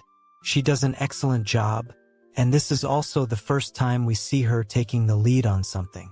Her master and the other slave girls are amazed by her skills, so they clap for her to show their appreciation. Rina and the others ask Shinana to teach them her cooking skills, and this leads Kurosaki to figure that she must have helped her parents in the kitchen back in Japan. Now, it's time to have some fish, and the meat is prepared nicely for a proper dinner. The girls have a bite and are simply taken aback by how tasty it is. Anessa can't believe that something like fish can actually be so tasty, and Sylvia admits that it is nothing like the fish she had before. Rini also states that she might just like this meat more than any other form like chicken or beef. Shinana also seems to show her approval, although she is still not able to speak out loud. All this happiness reminds our hero of something, so we are taken to another flashback. Here, Kurosaki goes to the hero shop to present the fish he caught, and he surprises the shop owner with the size and freshness of it. He is in total shock, so he asks Kurosaki if he is actually a high-rank hero for being able to get such a product. After all, it's super expensive, but Kurosaki casually brushes it off by saying he just happened to get his hands on the fish. The shop owner figures he should not be asking too many questions, so he hopes Kurosaki will share this fish with everyone. He then asks our hero if he would like to join in on the shady activities for today, and the evil smile on his face suggests the only answer is yes. As the men partake in unspeakable acts with other maid girls, we see another girl showing up to the shop. She wants to check up on an item she had requested for before, but she does not see anyone at the desk. The maid girl does not know what she should do now, but then she notices the giant fish on the table. It is simply not possible for such an item to be present over here, so the maid girl is in total shock. She assesses the fish's skin and realizes from the texture that it has not been preserved at all. As a matter of fact, the fish seems to have been caught very recently, which is surprising to the girl because she is the daughter of the fishing company's heir. If she is here, then there is no way for anyone else to enter the Grand Blue Dungeon. The only other people who can enter this dungeon belong to the royal family, but the maid girl doubts they would allow other soldiers to enter with their permission. After some guesswork, she realizes that someone else must have gained the management rights to the dungeon. This does not make sense because the girl has never heard of anyone defeating the guardian of the Evergreen Dungeon. It's a behemoth who only passes on the management rights to the dungeon once it is defeated for good. It's actually so powerful that the last time it was defeated was 300 years ago. If the behemoth was actually beaten again, then there would have been a lot more fanfare about it. The maid girl realizes that she must tell her family about this, so that they can investigate the matter. Considering what's at stake, the family have no other choice but to deploy an infamous gang to do their bidding. They include 2 curvy babes who are known as the Canine Hunting Squad, or the Hound Witches. Now, we move to the low-rank hero mansion where it's been 14 days since the schoolboys were summoned into this world. We can see 3 low-rank heroes fidgeting around, and Kurosaki laments that they are being way too nervous for the appraisal that is about to happen. Our hero knows that being nervous about something is not going to solve any problems, so he simply waits while the standard checkups get done for the mid-rank heroes. Now, we see an odd device that looks like a modified mirror. It is used to carry out the status appraisal and can also perform changes in class. Of course, this does not matter to Kurosaki because he has Epsilon to change his class for him. Our hero also realizes one more thing, which is that none of the other boys from his squad seem to have a navigation spirit fairy like Epsilon. As a matter of fact, even the mid-rank heroes don't seem to have any fairies by their side, so he wonders if they had skipped their tutorials or something like that. It would not be a good idea for anyone to skip a tutorial, but anyway, our hero is just glad that he has Epsilon to guide and take care of him as he continues with his shady life. Now, Kurosaki takes a look at Itu, who is happily sitting with Alice and does not seem to care at all about the appraisal process.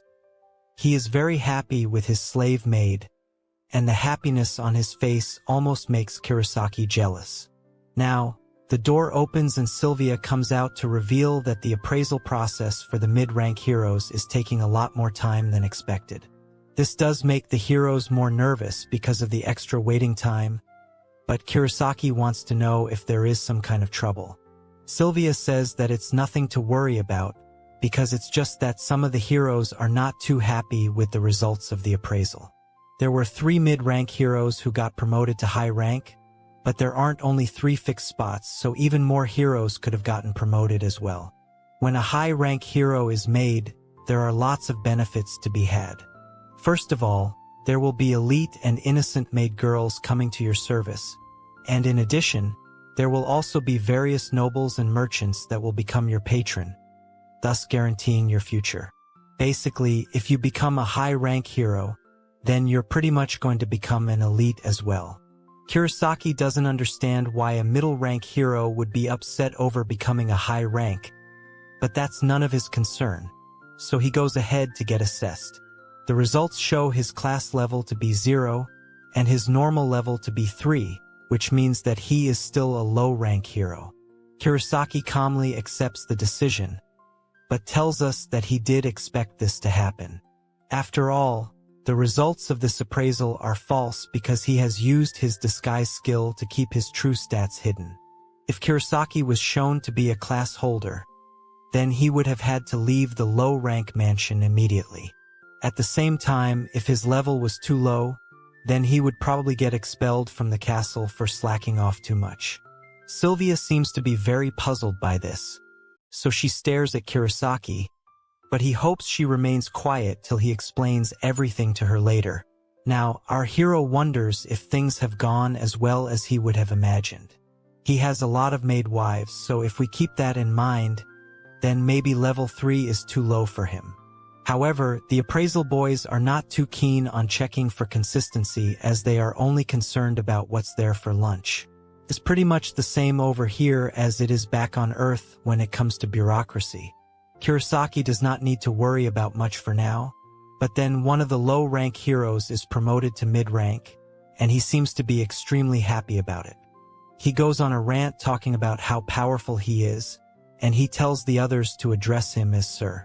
As expected, the other heroes are not at all happy with this because they took down the same number of monsters as the one who got promoted. They want to be assessed again, and it leads to high tensions. Seeing this makes Kurosaki realize that something similar might have happened with the mid-rank heroes as well. Suddenly, someone taps him on the shoulder asking for a favor, and it turns out to be Itu. As expected, Kurosaki gets creeped out, so he takes a moment to calm himself down from the jump scare he just got. He asks Itu what's up, but his heart is beating faster than what it was during his first time with a girl. Obviously in this case it's for different reasons, but for now, Itu is only interested in asking for a favor. He wants to learn the skill disguise as well, so he asks Kurosaki if he can teach it to him. Our hero is pleased to see this because it's the perfect example of an antisocial boy. However, he is also puzzled as to how Itu realized he was using the disguise skill for the assessment.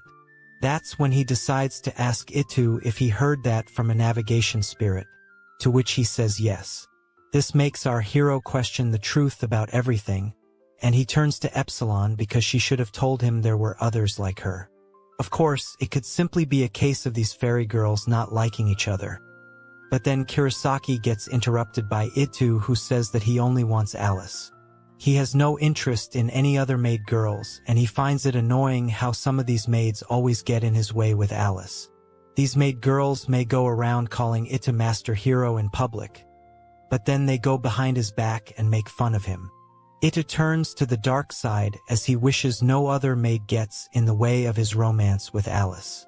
He would actually want these maids to drop to the floor lifeless, or even better, he would love to end all of them with his own bare hands. As expected, this is a bit too much for our hero to handle, so he tells Itu to calm down, even though he does understand why he is being so negative. Kurosaki eventually agrees to teach this skill to Itu, which makes him very happy, and he promises to pay back our hero. Alice also bows down to Kurosaki with gratitude, and then we shift to the bedroom where our hero engages in his regular shady sessions with his maid wives. Everyone is in attendance, so Kurosaki would like to go over everything again. His objective with his maid girls is to live a safe, peaceful, and enjoyable life together while also raising their kids. This means that it would be ideal not to get involved with any mid-rank heroes, as that could lead to a power struggle. Rini agrees with her master, and then Anessa states that she has heard some very unsettling rumors. Apparently, there have been some mysterious disappearances among the mid-rank maids, which is quite alarming. This means being in the low-rank mansion is much better for everyone, but it also meant that the head maid Sylvia would need to be more patient. After all, if Kurosaki buys her, then the mansion will have to hire a new head maid, which he can't afford, as the status quo needs to be maintained. After all, Sylvia can help him and the others from getting kicked out of this section in case newer heroes got summoned over here. Epsilon further explains that the exact summoning period is unknown, so nobody can accurately predict it. There's also the fact that when a summoning target is spotted, then the summoning is triggered only when there are 30 other people in his vicinity, and all of those people also come along with him. This is a bit disturbing to Kurosaki, but it makes perfect sense. After all, high school students have a long life ahead of them, and are always found in large groups during school hours. Sometimes, older people in crowded trains are also summoned, but they don't have as much use as a younger stallion. Kurosaki asks Epsilon if this would be a problem because if so many people get summoned regularly, then it would make the headlines instantly. The fairy girl states that every summoning is done from a parallel world chosen at random, so it is not a problem at all.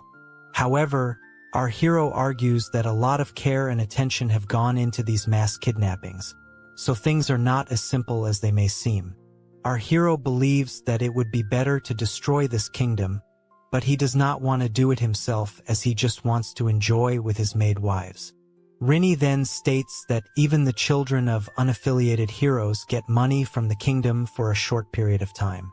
That is not the case with a low-rank maid like herself, so she would simply be grateful to get pregnant. Kurosaki tells Rini that she needs to value herself more because her practical thinking is very useful. After all, his long-term plans didn't just involve shady acts and romance. He also thought a lot about money and finances, which is why he will need a girl like Rini to help him out.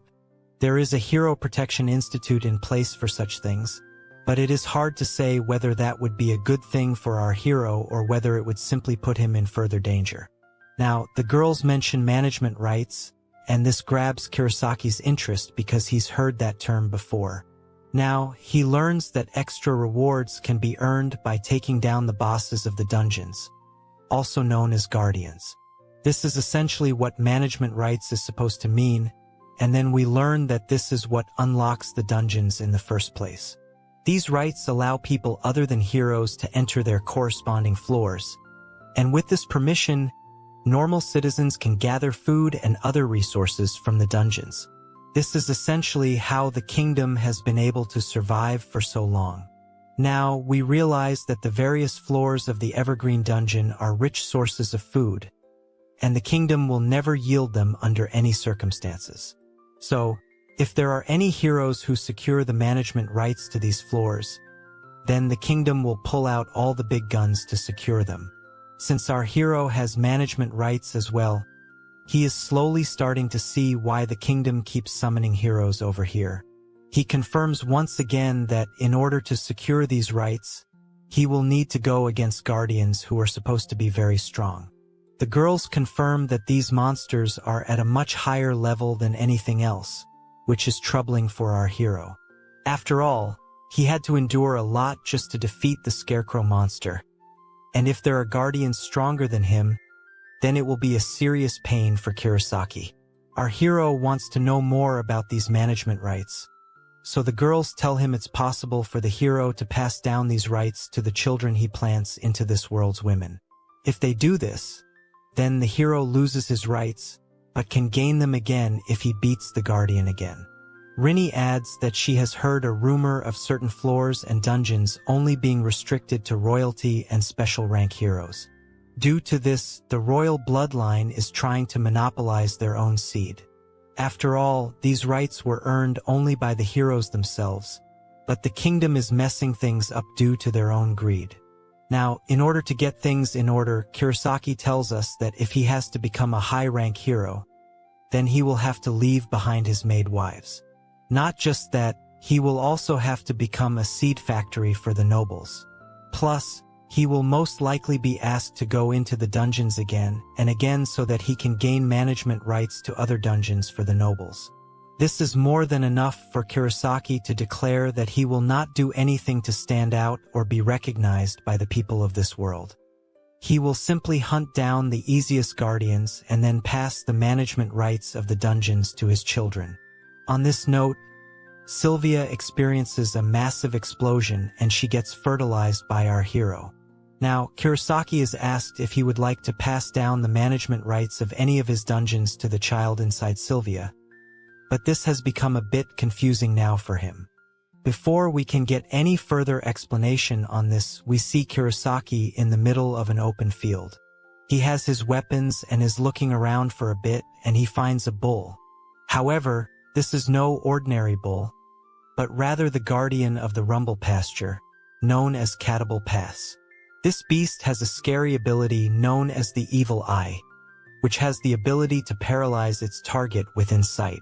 Of course, since Kurosaki is a solo player, this final boss is his natural enemy. Normally, this would be a tough fight, but since our hero can fight in the air, this guardian gets reduced to nothing more than beef stew.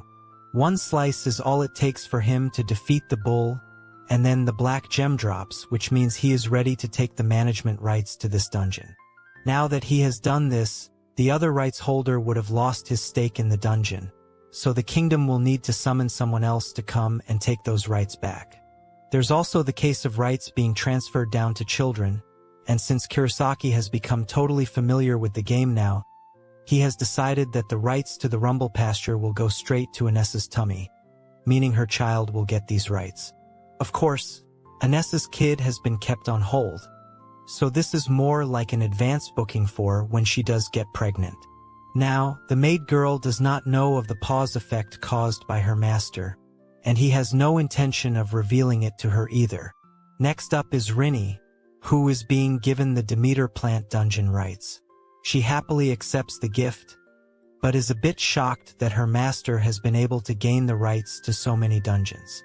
As a matter of fact, he himself is quite shocked that he was able to achieve this, but then again, it's because Epsilon decided not to include the most important part of the explanation. The girls have no idea about the fairy girl, but Kurosaki also decides to leave it at that, and then he moves to Shinano. He wants to give her the rights to the Ripple Ocean dungeon, but the other maid girls are alarmed by this, so they ask him to stop joking around. Our hero does not understand why his slave girls are being so paranoid about this, so they explain that the Ripple Ocean is the first floor of the Grand Blue Dungeon, which is a legendary entity. Only a high-rank hero was able to clear the dungeon's first floor, and that too, a long time ago. It was thanks to these rights that the Ely Shaun family gained access to the dungeon floor, which allowed them to harvest the marine life there. This led to tons of revenue via circulation in the market, but there was only one set of rights which could be passed down to their family bloodline. Now, Kurosaki realizes that he is going to face a lot of headaches because the rights to this dungeon gate are in high demand. He then stops from passing the rights to Shinano, and he tells his maid girls to keep him having these rights a secret. Now that our hero knows who has a stranglehold on the fish market, it makes sense for seafood to be considered a luxury over here. Unfortunately, he did not know any of this before handing over the fish to the hero shop, which means he may have just ruined his own plan. He hopes that all will be well because it was just the one time, but we quickly learn that all is not well as we shift to the hero shop. The shop owner has a blade pointed right at him by the hound witches and their boss. The boss is a weird man in a robe, and he wants to know from where the shop owner got the fresh piece of fish. Of course, the shop owner does not want to sabotage Kurosaki, so he tries to plead ignorance by saying he has no idea about any fishes. He also wants to know who these people are because of their strange outfits, so one of the girls brings out her whip and smashes it into the desk to completely destroy it. The shop owner is just about able to dodge this attack, but he realizes that he is dealing with the power of two female heroes. The shop owner says sorry to Kurosaki and then decides to reveal the truth about the fish to these evil goons. Now, we move to our hero who is planning to get some more management rights.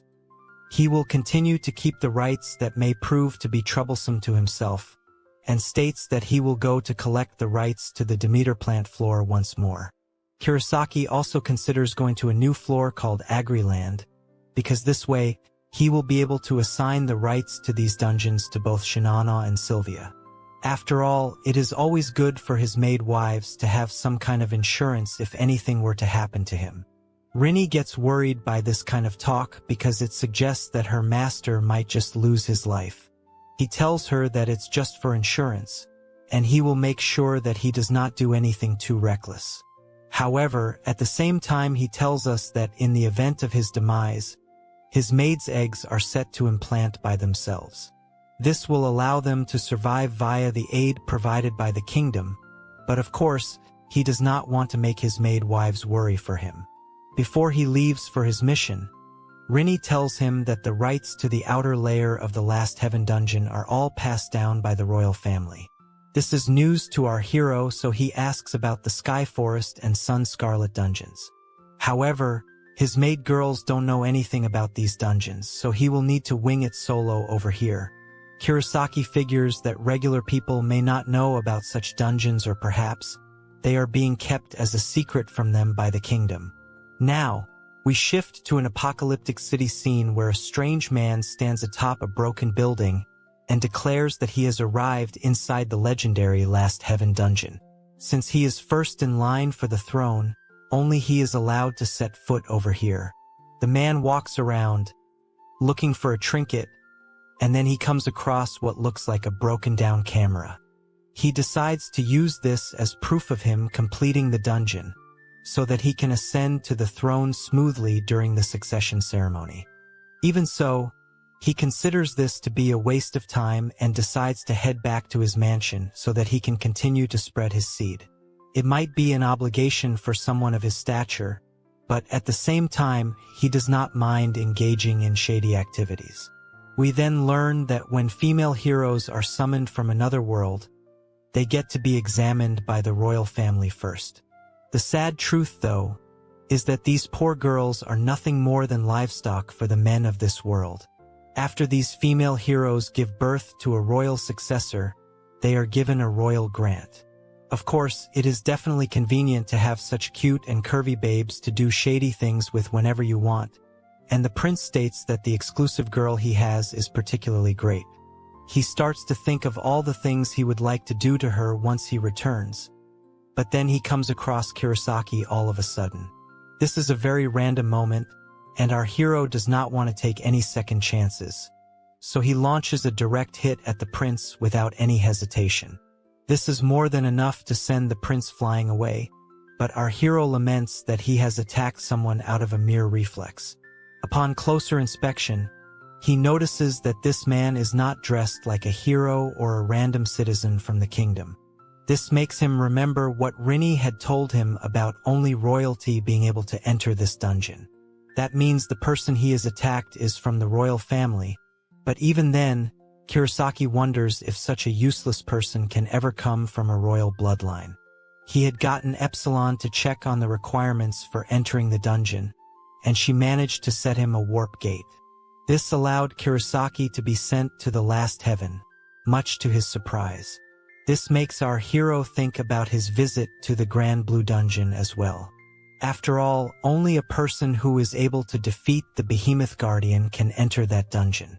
However, Kurosaki had not beaten the Behemoth, and he was still able to enter the dungeon. It leads him to wonder if the information given to him was wrong all along. Maybe there is a bug in the leisure facility, but then Kurosaki takes a look at his fairy girl and figures it would be best not to question her knowledge. After all, she might just give him a lengthy answer which he won't be able to understand. On that note, our hero realizes that this is not a very big problem for him. As long as he doesn't get sick of visiting so many dungeons, he should be good to go. At the same time, he does not know what to do with the prince he just knocked out. Kurosaki states that the only sensible thing to do in this situation would be to take all of the prince's belongings. While he's at it, he decides to play a little prank on the prince as well, and we see it later when the prince wakes up. He does not seem to have any clothes on, but he does seem to remember bumping into someone. We can see that Kurosaki has done quite the number on his target, as he has lost his hair and has some weird markings on his face. The prince does not know what to do here, but he does feel that he should hold off on all his shady activities for now. After all, it is quite shameful for someone of royal blood to be without his clothes and also blacking out. He then tells himself that there is no way for anyone else to be here apart from himself. This is because he is the only person with rights to the Last Heaven dungeon. Of course, that is quite far from the truth, as we see Kurosaki defeating the guardian of this gate with ease. With this, he gains the management rights to the happy set floor of the Last Heaven dungeon as well. Of course, the battle is not over with just defeating the guardian, because there are lots of other enemies to fight. On the happy set floor, some robots show up stating that an intruder has been spotted. Due to this, they have been given an automated order of exterminating the target. The only problem for them is that the target they are approaching is none other than Kurosaki himself. Our hero has equipped himself with a unique kind of weapon, and he uses it to shoot at the robots. One shot is all it takes to completely wreck the robots, and their combat systems get compromised due to the critical damage. Now that Kurosaki knows what he can achieve with this weapon, he goes ahead and destroys all the robots coming at him. He states that the Cosmo gun packs a massive punch and is proving to be a worthy drop item. Then Epsilon pops up and tells our hero that he can turn his weapon into a sword by using a trigger. Kurosaki is amazed by the wonders of technology in this world, and he goes ahead to have an absolute blast with his new sword weapon. He slashes through the robots as if they are made of bread, and is able to go through an entire army with minimum effort. The main advantage of sword mode over here is that Kurosaki can hit targets that are as far as 10 meters away. On top of that, his Cosmo sword has a really high attack power, and does not even use up any of his mana points. Considering all of this, it pretty much looks as if our hero is playing on cheat mode now. Either way, he is happy with his new weapon, so he gladly accepts it. However, the danger is far from over, as there are more robots charging at him with their weapons. These tech monsters keep coming at Kurosaki, and he does not have the time to engage with an endless army of robots. Our hero asks his fairy girl if she has the ability to take him out of the dungeon even though he is currently being attacked. She says that there is sufficient distance between Kurosaki and the robots for her to execute the transfer, but she asks her master if he is actually done exploring the dungeon. Kurosaki says he is indeed done here, because there is no point in exploring the dungeon if the robots keep attacking him for no good reason. Even if he flies in the air, he is not safe from the weapons and lasers targeted at him. And the worst part is that these robots don't even drop any kind of food items, although that should have been obvious from the start. Now, our hero thinks about having a seafood rice bowl for the first time since he's come to this world, so a better bet would be to clear out the Grand Blue Dungeon instead of this one. Epsilon gets where her master is coming from, so she performs the transfer move on him. Kurosaki bids farewell to the dungeon and says that he does not intend on coming back here anytime soon. Now, we move back to the low-rank hero mansion where someone is lingering outside. It's none other than the daughter of the Ili Shaun family, who is currently looking for Kurosaki. After all, she knows that our hero was the one who gave the fish to the hero shop, so she needs to find some answers. She does not know how he got his hands on the fish or where it could have come from. But the more she thinks about it, the less it makes sense to her. There is no way for a low-rank hero to get his hands on the rights to the Ripple Ocean because he would not even be able to enter the Grand Blue Dungeon in the first place. The merchant maid believes there must be some kind of scheme going on, so she needs to learn more from Kurosaki herself. Of course, there is no way for her to deduce the truth through her own theories, so she must verify the facts with her own eyes rather than listening to the fake media. She is aware that she should not be doing something as risky as this, but then again, the Hound Witches are not really known for their subtlety when it comes to investigations. She takes a look around the cafeteria at first, but there is no mention of fish in the menu. Once again, the maid girl realizes that a smart man would not publicly display such a rare item, so she goes to check the kitchen area. We can see that Rinny and Anessa are already over there, and they are cooking up a meal for their master. The maid girl wants to ask them about the fish, but she needs to figure a way to do it indirectly. However, before she can move ahead any further, a creepy hand comes at her from behind and grabs her. The maid girl lets out a scream, and it alerts Rinny and Anessa from the kitchen. Rinny goes to take a look at what's going on, but when she peeks out of the door, she realizes that the maid girl has been caught by the loser boys Suzuki and Takahashi. Our heroes' wives are both aware that this is rather unfortunate because those two losers started to work a lot harder after their buddy Satu became a middle-rank hero. The Ili Shaun family's daughter is not thrilled to be with such low lives, but such is the way of this world. She suddenly hears the maid wives greeting their master, so she decides to go and meet him, but then she gets grabbed for another session. Kurosaki can hear the commotion outside and comments that the loser boys are having a party with the free maid. He is happy that they are feeling motivated, but at the same time, he will not spare them if they decide to go for Sylvia, who cannot be his exclusive maid as she has to remain the head maid of the mansion. Kurosaki unlocks his demon mode, so Rinny has to calm him down by saying the loser boys still know who to target and who not to target even when their intrusive thoughts have reached max level. There's also the fact that the other free maids go to the loser boys whenever it seems like they might go for Sylvia. Keeping this in mind, it does not look like the head maid will be attacked by the loser boys for now. This reminds our hero about Tanaka, who had tried to attack Anessa and got locked up for it. He was supposed to be getting out soon, but Kurosaki would prefer it if he stayed locked inside. We won't really hear about this character again, so our hero pretty much forgets that such a boy even existed. Anyway, it's time to get down to business, so Kurosaki presents a gift to Shinana, which consists of the management rights to the Rumble Pasture. Shinana usually does not really react a lot to anything, but when the rights get transferred to her belly, she does feel something odd.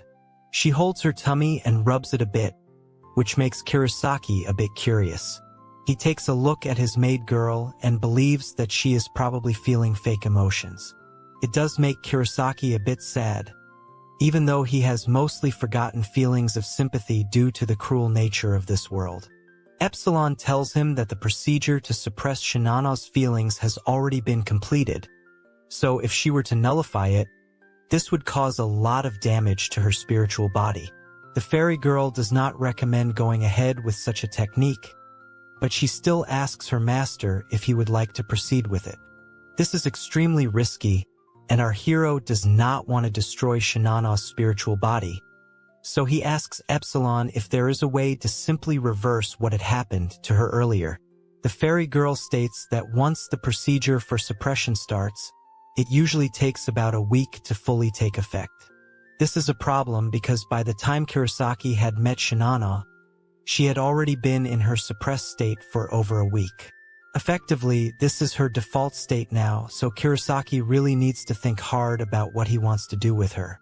After some careful consideration, he decides that he will not do anything that may harm his maid girl. Plus, she does seem to be relatively happy in the present, so if it ain't broke, don't fix it.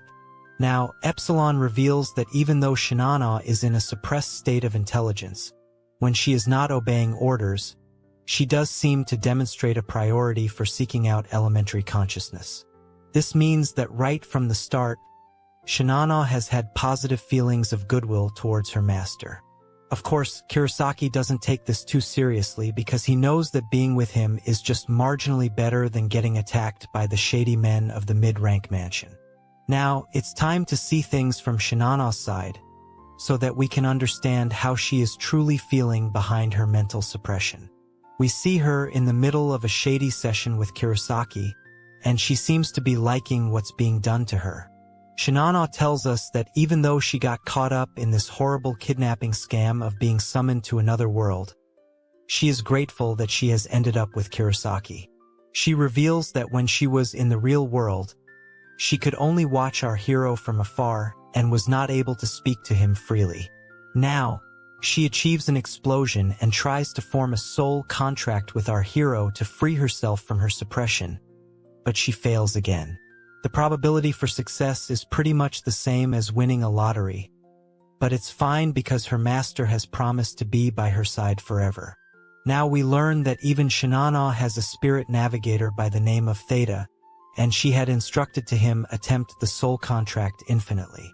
Due to this, she believes that her wish will eventually come true. Now, we go to a flashback in her original world of Japan where everyone is in school and is trying to figure out their classes. Shinano is also here, and while she comments that it's nice to be with her friends, she is also with the boy she likes to call her boyfriend, who is none other than Kurosaki himself. Of course, she gets teased by the other students for feeling this way, and she tries to brush it off as nothing special. However, her friends continue to tease her because her face is way too easy to read. They consider spreading some rumors to attract Kurosaki's attention, and at this very moment, he passes by Shinano. She is not able to say anything to him, so her friends scold her for not being able to make the first move. One of Shinano's friends, known as Suzu Ran, tells her to act fast, otherwise some other girl will snatch Kurosaki for herself. She then heads to class and tells Shinano that it would have been great if the both of them were in the same class. She refers to Shinano as Big Sis, and this makes her emotional. Sadly, it was after this moment that the mass summoning happened, and Shinano found herself inside a cube room. Suddenly, she hears someone coming from behind, so she asks who it is.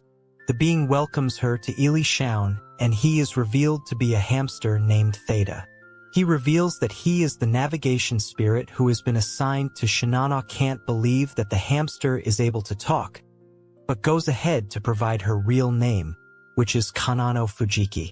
Theta completes her registration after hearing her full name because that is necessary to bond with a navigator spirit. He then tells Shinano that if she is not registered, then the game will start in hard mode for her. This would prohibit her from gaining skills and experience points, but Shinano has no idea of what all this even means. She wants to understand everything properly, so Theta suspends the transfer to the normal space. This allowed Shinano enough time to learn about all the shady things she was going to experience in the world she was being summoned to. Once she did get transferred, she was forced to wear a slave collar, as was every other girl. This was when the shady prince from earlier had his way with her. After this, Shinano and all her classmates were handed over to the soldiers for daily shoddiness. It was not a pleasant experience, but she did manage to achieve something important. On day 5 of the summoning, Shinano used her hero skills and Theta's powers to summon a duplicate of herself by using the skill Copy Doppel. Basically, before her thoughts became completely suppressed, Shinano was able to detach her external consciousness from her main body. However, she could still not stop the shady acts being done to her main body, and this continued for days on end. Her classmates were not spared either, but Shinano was being monopolized now by a certain Drake fan. Things got so bad for Shinano that she wanted to end him, as monopolizing was not allowed when it came to female heroes. Even the man's comrades hated him, but that's what you expect from a ditty enthusiast. Now, we learn that usually only one egg is ovulated per month, but with a certain magical potion, multiple ovulations can be induced. Shinano needed to make herself conceive, but it had to be with the right man. And that was when she finally met Kurosaki and experienced the best explosion of her life. This led Shinano to do whatever she could to make sure that she would get fertilized only by our hero swimmers. This would be tough because she already had the diddler's fertilized egg inside her. But Shinano did not quit and went against all the odds to make it happen. After trying multiple times over the course of days, Shinano finally managed to succeed by removing the diddler's egg and accepting Kurosaki's fertilized egg. This made her extremely happy, and even though it was a desperate situation, she managed to get the result she so badly wanted. So at this point, it did not matter who would violate her because in the end, she would only give birth to Kurosaki's baby. In total, she was able to preserve 10 eggs of our hero, which meant that she could have his children for as long as 10 years. Then, of course, she was handed over to Kurosaki as his wife due to the mischief of another Drake fan who annoyed the diddler. The point Shinano is trying to make to us is that it does not matter what she might seem like on the outside because she is quite happy to be with her master on the inside. The horrible past she had to endure does not matter to her anymore because Kurosaki embraces her gently and treats her right. Now, we are back to the present where we see another confirmed implantation, but Epsilon tries to reject the eggs. That's when Theta shows up and tells Shinano's external consciousness that he has stopped Epsilon's moves, as he is a higher-ranking spirit. So, if Shinano wants, then she can give birth to this baby as well.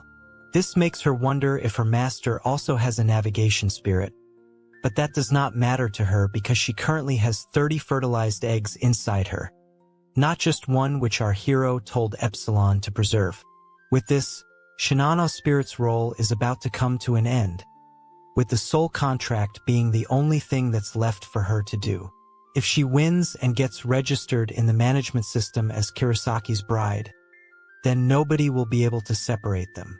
There's also the fact that our hero has transferred management rights to her baby, which makes her feel his love even more. Shinano then tells us that she truly loves her master and loves doing shady things with him. So she is glad that she was summoned to this world. Basically, she is telling the keyboard warriors not to act high and mighty without hearing her own words first. Now, it's time to get back to the actual action as we find ourselves inside the Evergreen Dungeon's 3rd floor, known as the Granary Manor. We can see Kurosaki facing off against a giant beetle monster which is the guardian of this floor. He gets ready for combat, but it turns out to be an extremely easy win for our hero because of his Cosmo gun. With this, he acquires the management rights to the Granary Manor floor as well. Kurosaki laments that this was not an exciting match, and it's actually a bit embarrassing for a guardian not to have long-range attacks. As he collects the black gem, our hero also states that guardians respawn as quickly as a day, so he would like to target them more often for the experience points. Of course, he would not want to fight the Scarecrow monster ever again because it took him a lot to defeat that creature. Kurosaki's current level is 8, which means that his physical enhancement has hit its limit, but his HP barrier value is still rapidly increasing. However, the lack of attack skills is still a problem for our hero, so he just goes ahead and stores his items in his warehouse skill. Now, Epsilon shows up and reveals to Kurosaki that if he reaches level 10, then he will be able to acquire a 2nd class. If he is able to meet certain conditions, then he can also have a class change, but all of these terms are not making sense to him at all. Kurosaki does not know what the long-term effect would be for class changing, so he wishes he had a strategy guide or a Wikipedia page to help him out in such situations. For now, his best bet would be to level up 2 more times and then take a decision accordingly. Since he has gotten the management rights he needed, it's time for our hero to go back home. But before going to the mansion, Kurosaki wants to visit one more place. Basically, he wants to eat a bowl of seafood rice, so he wishes to gather the ingredients for it from the Grand Blue Dungeon. Our hero then changes the destination of the gate transfer and finds himself on top of the Great Sea. It's time to start collecting the ingredients like tuna, but before Kurosaki can do that, we see someone else appearing before him. It's a soldier who tries to swing his sword at Kurosaki, and he screams that he wants this foreign man to meet his end. However, he clearly seems to be lacking in brains as he misses his strike in embarrassing fashion without Kurosaki even needing to put in an effort. The idiot soldier screams at our hero for dodging his attack, but then he falls straight into the ocean as he does not have any flying abilities. Kurosaki is a bit confused by what he has just seen, so he confirms with Epsilon that the dungeon's teleportation circle connects to the same location if it is used right after someone else transfers there. This idiot soldier seems to have followed our hero using the same method. However, the problem for the idiot soldier is that this place is the Grand Blue Dungeon, which means that it is mostly covered in water. Since we are currently in the second floor, which is the Ocean Currents Marine, there is no land here at all, unlike the first floor. At the same time, the monsters in the ocean are deadlier than ever, as can be seen by the shark that is approaching the idiot solider. The death shark appears and attacks the idiot soldier, completely ripping him to shreds in front of Kurosaki. Our hero can only comment that this is an extremely painful incident to witness, but he also wonders who this idiot soldier was and why he attacked him in the first place. After all, Kurosaki thought he had a friendly relationship with the soldiers, but maybe there are some who do not like summoned heroes.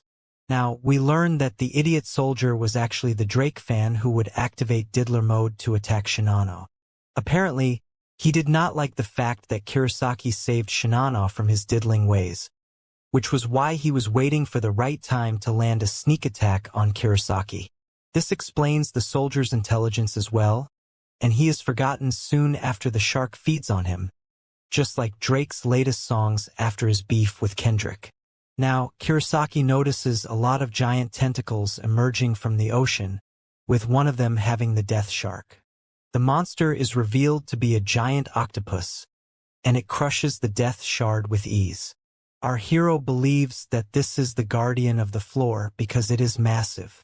Since the monster is unbelievably large, Kurosaki equips himself with his Cosmo gun and gets ready for battle. He assumes this is going to be tough, but he is able to destroy it quite easily with just one strike. Kurosaki also gains the management rights to the Ocean Currents marine floor, but he is a bit dissatisfied by how easy it was for him to win this match. He figures he might as well check out the third floor as well, because his Cosmos gun is way too powerful for the creatures of this dungeon.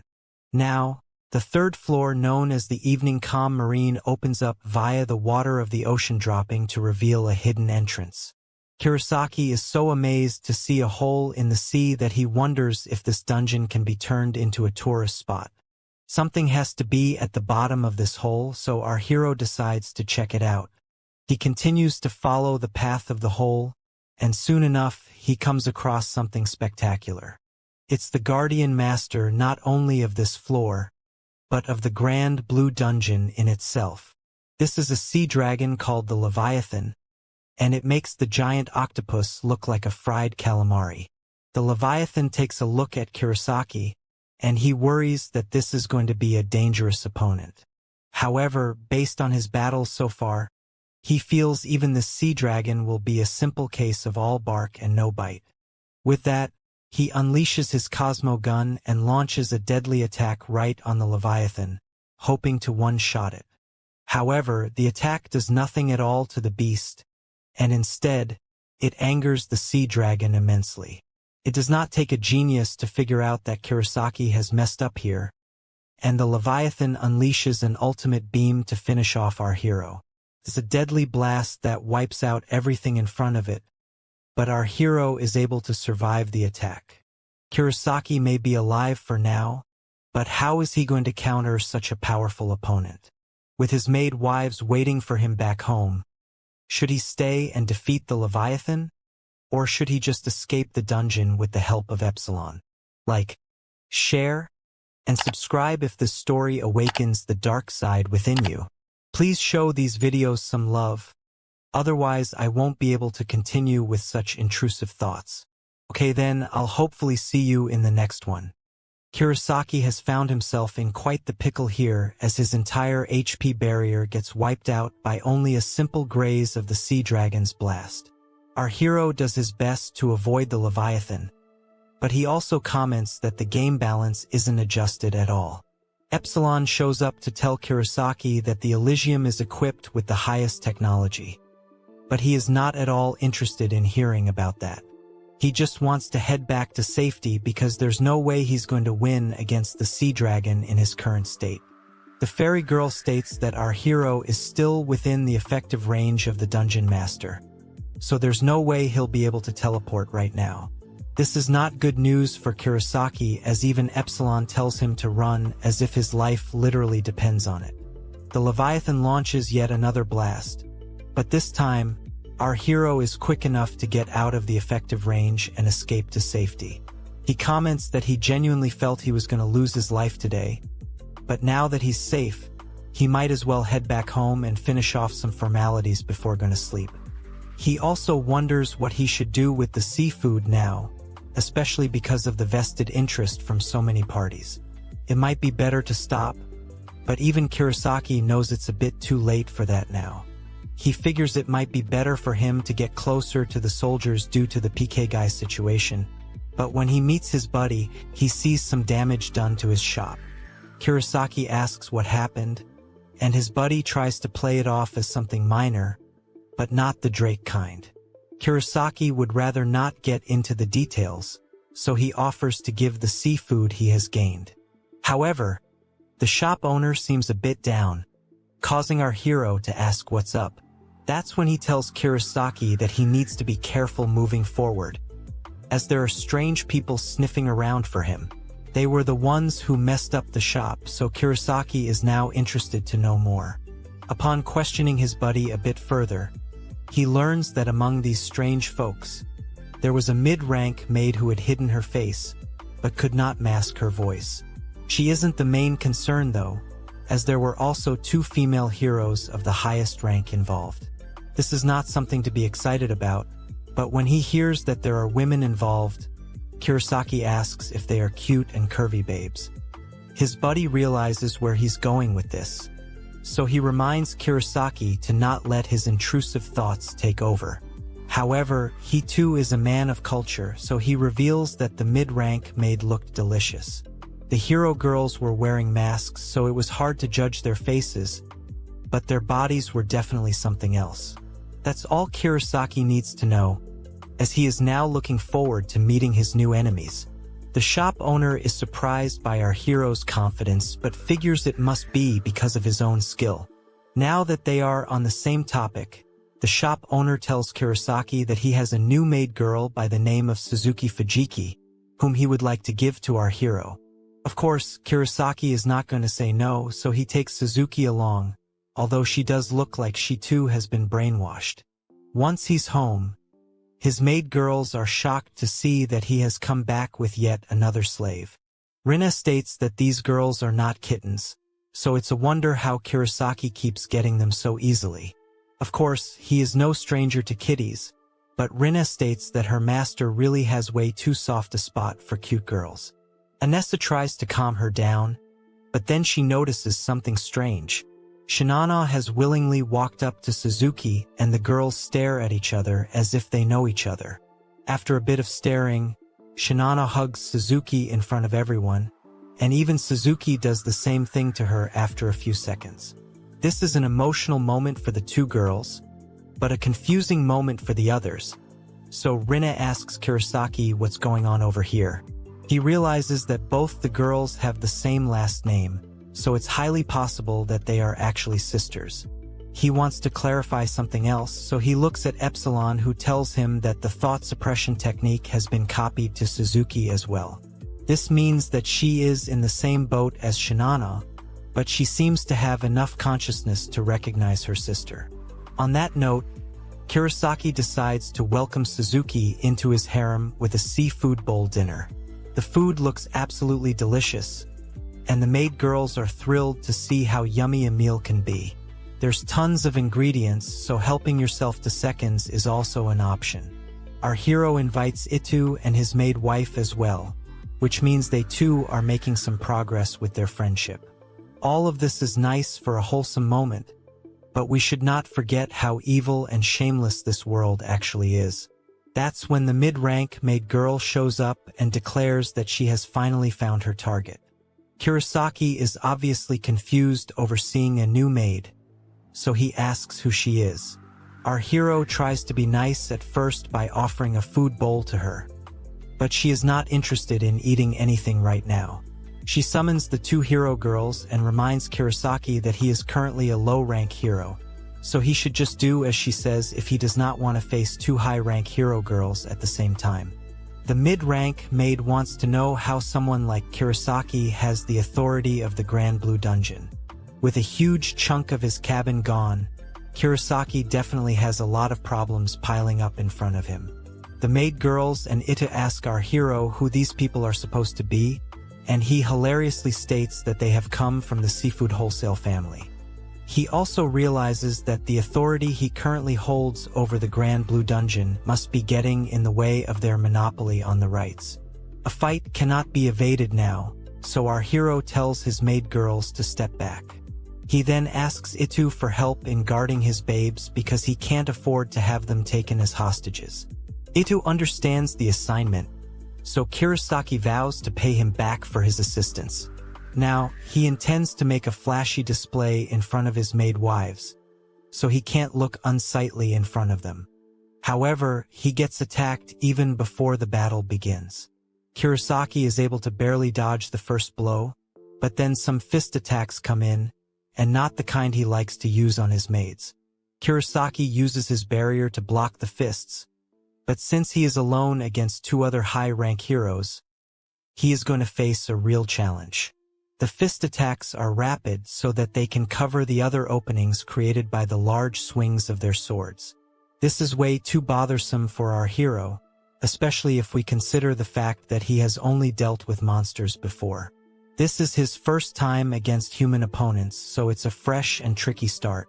Kurosaki does not want to take any risks, so he goes up into the air in order to assess the situation from a safe distance. He then pulls out his blaster gun, but the female heroes use their speed and agility to stay out of his range. He can still try to land a shot, but the female heroes make sure to stay close to his maid wives as they are dodging him. This means Kurosaki can't take the risk of shooting them because he can hit his maid girls if he goes off target. The second female hero jumps up from behind Kurosaki now, catching him off guard. She then lands a direct hit on him, even breaking through his temporary shield. Kurosaki is smacked and he crashes into the floor, causing the maid girls to panic for their master. Our hero has not lost consciousness just yet, but things are not looking too good for him. Rinne wants to go help him, but the other girls hold her back because it's too dangerous. In the middle of all this commotion, something seems to be happening to Shinana and Suzuki, as the both of them have been holding hands this entire time. The maid sisters take a look at each other, and it seems like they have come up with some kind of plan. The mid-rank maid now asks Kurosaki if he is ready to talk now, but he is not going to submit so easily. He mocks her by saying he was going to tell her everything, but then he got hit in the head by the female hero, so he has forgotten what he was about to say. The mid-rank maid girl is not impressed by his sarcasm, and says that he might remember his story once he gets hit in the head again. Kurosaki prepares to take on the female heroes again, but before that, Shinana rushes to her master and hugs him. Our hero is confused by her behavior, and then Suzuki also comes from behind to hold his head. Kurosaki wonders what's going on with these two, but there's not time to argue, so he tells them to stay back. However, at this very moment, Epsilon shows up and then Kurosaki hears another voice. It's the spirit force of the other girls, and it tells Kurosaki that he has some options which can be utilized. The mid-rank maid girl is confused by all this chatter, so she orders Kurosaki to look at her while she's talking to him. She gets offended by the silent treatment, so she orders the female heroes to attack Kurosaki, while also revealing their names to be Ryuko and Renka. She wants them to charge at our hero at the same time because she wants to be done with this nonsense immediately. The female heroes unleash their finisher moves as they charge towards Kurosaki, causing the other maid girls to fear the worst. However, to everyone's surprise, both Ryuko and Renka are smacked away like little flies. The mid-rank maid watches on in horror as the female heroes lie defeated on the ground with just one strike. She then looks at our hero, who has reached a whole new level now. The system congratulates him for upgrading his adventurer class, which is now the Astro King class, just like the name of this manga. Renka and Ryuko somehow managed to get back up again, so the mid-rank maid believes this was just a fluke attack. She orders the hero girls to strike once again, but she clearly does not seem to understand the aura that is being emitted from Kurosaki right now. The hero girls attack him at full force, but the barrier he has now is way too strong for them to penetrate. That has anyway been Kurosaki's job during this entire story, and the mid-rank maid girl can't believe what she is seeing. This is a ridiculously strong HP barrier, which is supposed to belong to a completely different defense skill. This is supposed to be impossible, especially for a low-rank hero like Kurosaki, but this story has proven to us that nothing can ever be unexpected in this world. The mid-rank maid takes a look at Kurosaki now and demands to know who he really is. Our hero simply laughs at her and says that this is his true ability, known as the Astro King ability, and he is now going to use his special move Astronauts. He mocks his opponents and says that they can no longer even lay a finger on him anymore, but there's something going on behind his confident face. Kurosaki has noticed that his enemies have freaked out, so he is just taking advantage of the situation and trying to act tough. However, in reality, he has no idea at all as to what is going on and how this is happening. Of course, all of this has to go back to Epsilon's condition from earlier when she showed up in front of her master. Now, we are taken to a brief flashback to when both Shinana and Suzuki showed up in front of our hero. As Kurosaki asked them to stay back, he noticed that there were two other spirits with Epsilon. These are the spirits of Shinana and Suzuki, both of whom are now working with the fairy girl to boost Kurosaki's power. There's a lot of technical talk going on between them which we don't really need to understand, apart from the fact that they are now merging their systems together. Epsilon 2 works on these applications, and from all the technical language being used, it looks like the spirits are trying to bypass some security loopholes set by this world. The other two spirits in action are Omicron and Theta, both of whom have now delegated their authorities to Epsilon now. Now, the fair girl shows off her own curvy body and starts stating a lot of words and phrases that only computer engineers may be able to understand. Epsilon tells Kurosaki that due to the overload on her right now, the accuracy of her interface may decrease by a bit, but our hero has no idea what anew of this means right now. She says that out of the three heroes right now, the skill upgrade will be given to the one who is at the highest level, which is obviously Kurosaki. Shinana and Suzuki have their highest levels set at Advent King and Ocean King, but our hero is way higher at Astro King, so he gets to use their spirit powers. Epsilon now says that there are no rude bugs, but this once again makes no sense at all to Kurosaki. She goes on to say something more about the subjugation of a corresponding Master Guardian, like the Leviathan from before. However, Kurosaki tells her not to speak in such a technical manner about unreasonable achievements with such a casual tone.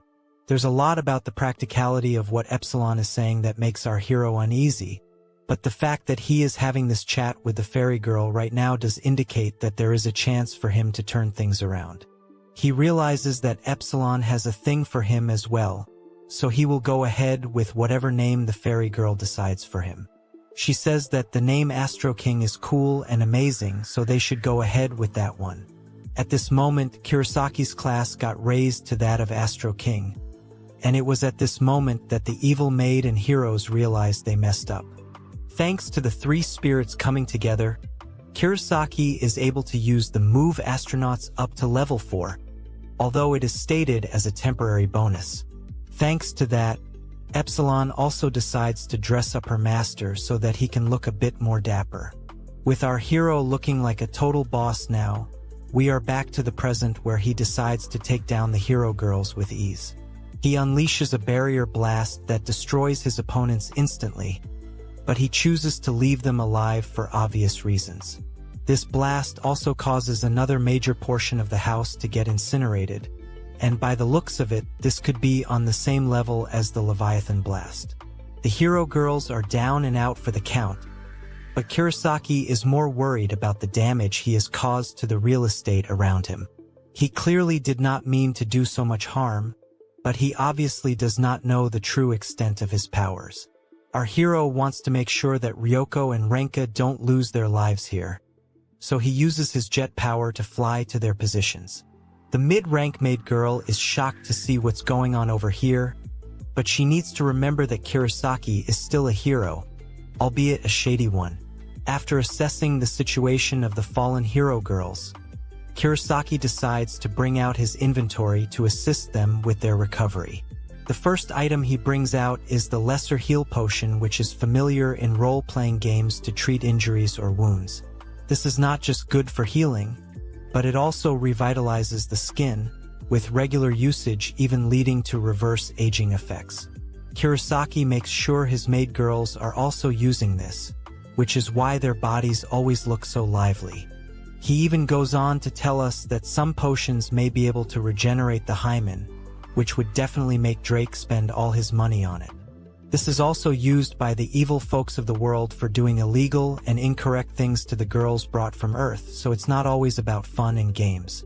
Kurosaki restores the female heroes to basic health and allows them to recover, but he also has to deal with the mid-rank maid girl who has now admitted complete and total defeat. She says that it's up to Kurosaki what he wants to do with her, Renka, Ryoko. He can even boil or burn them if he wants, but we all know that a man of culture like him will not put such an opportunity to waste. Now, our boy Kurosaki engages in some of the shadiest things you can ever imagine with this new maid girl.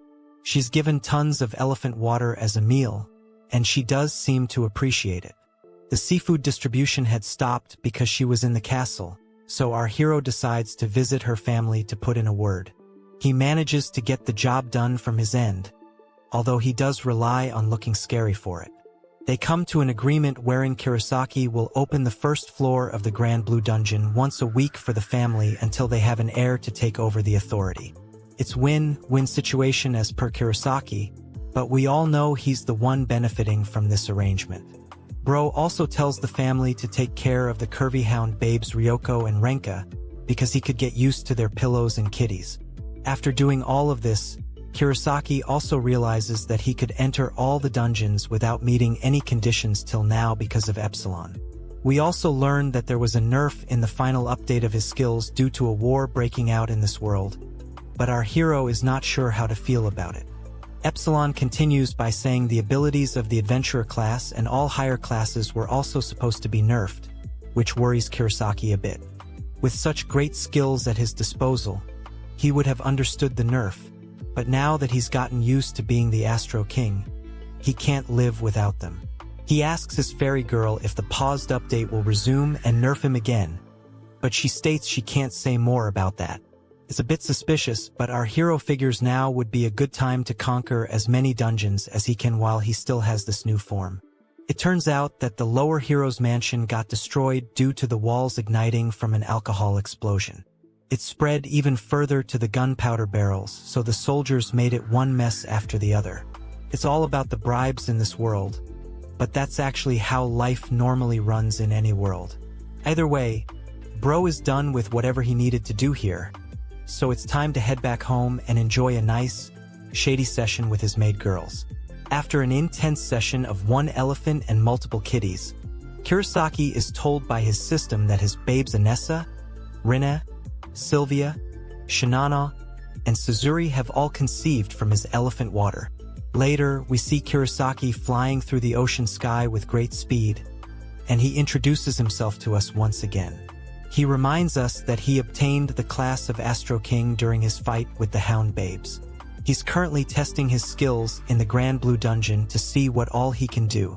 For starters, there's the jet skill, which is on a whole other level.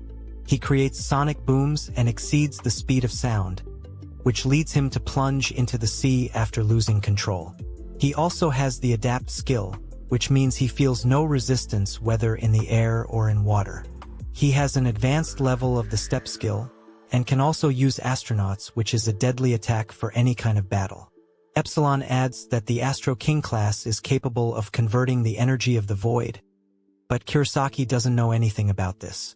The fairy girl explains that this world has its upper limit unlocked, so if you exceed 300%, then you can interfere with three-dimensional space. This implies involving yourself with other worlds and parallel universes too, but that didn't really work out for the Marvel Universe, so we don't know what will happen here. Now, Epsilon turns into a scientist and starts to explain the void, but our man asks her to chill. Kurosaki tells us that even though Epsilon is his guide, she does tend to be a bit extra when it comes to her explanations. He may not get all the details, but either way, his Astro King class is amazing. The idea of transferring to another world does give Kurosaki some ideas, but then he notices that he accidentally ran over the hermit octopus while in the water. He might as well collect its meat for dinner tonight. Back home, he is welcomed by Anessa, but he can't keep his control any longer, so they engage in unspeakable acts. It's just another day to be pampered by his babes, so we all say it should have been me, not him, although we may have probably also tried to free the other slave girls too. Now, Anessa and Rinne realize that the dungeon authority has passed onto the pregnant Sylvia's child. Kurosaki is amazed that his girls needed to check the device to confirm the pregnancy, but Sylvia is so happy that she breaks down into tears. After all, she was rejected for not being able to bear a child, and she had almost given up hope, so our hero is glad he was able to do something good for her.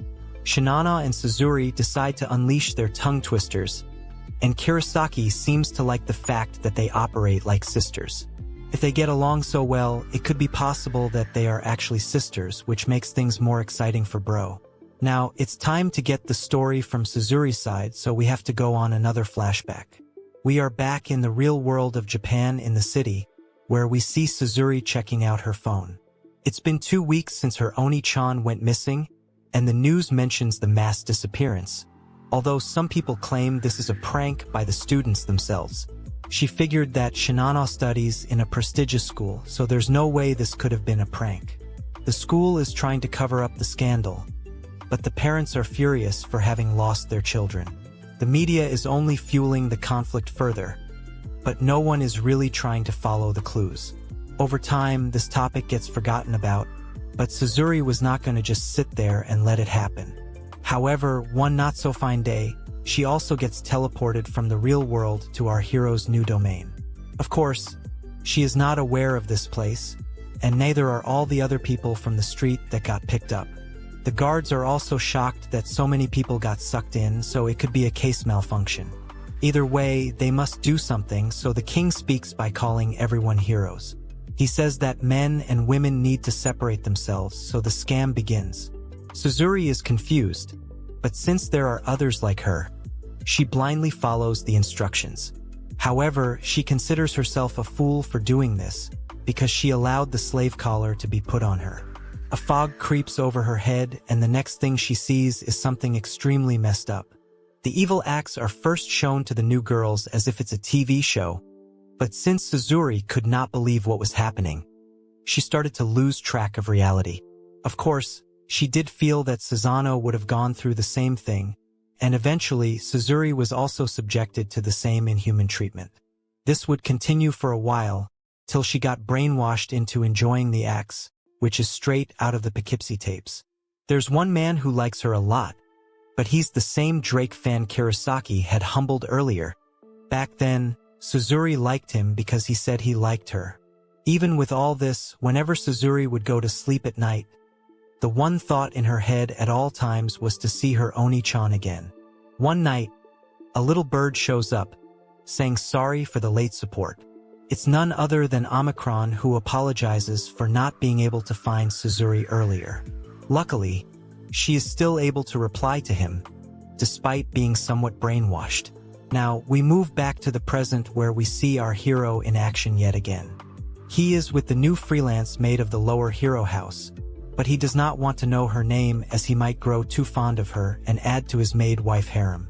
Explosion after explosion arrive for the maid girl, but she feels that she won't be able to get any work done if things keep going on like this.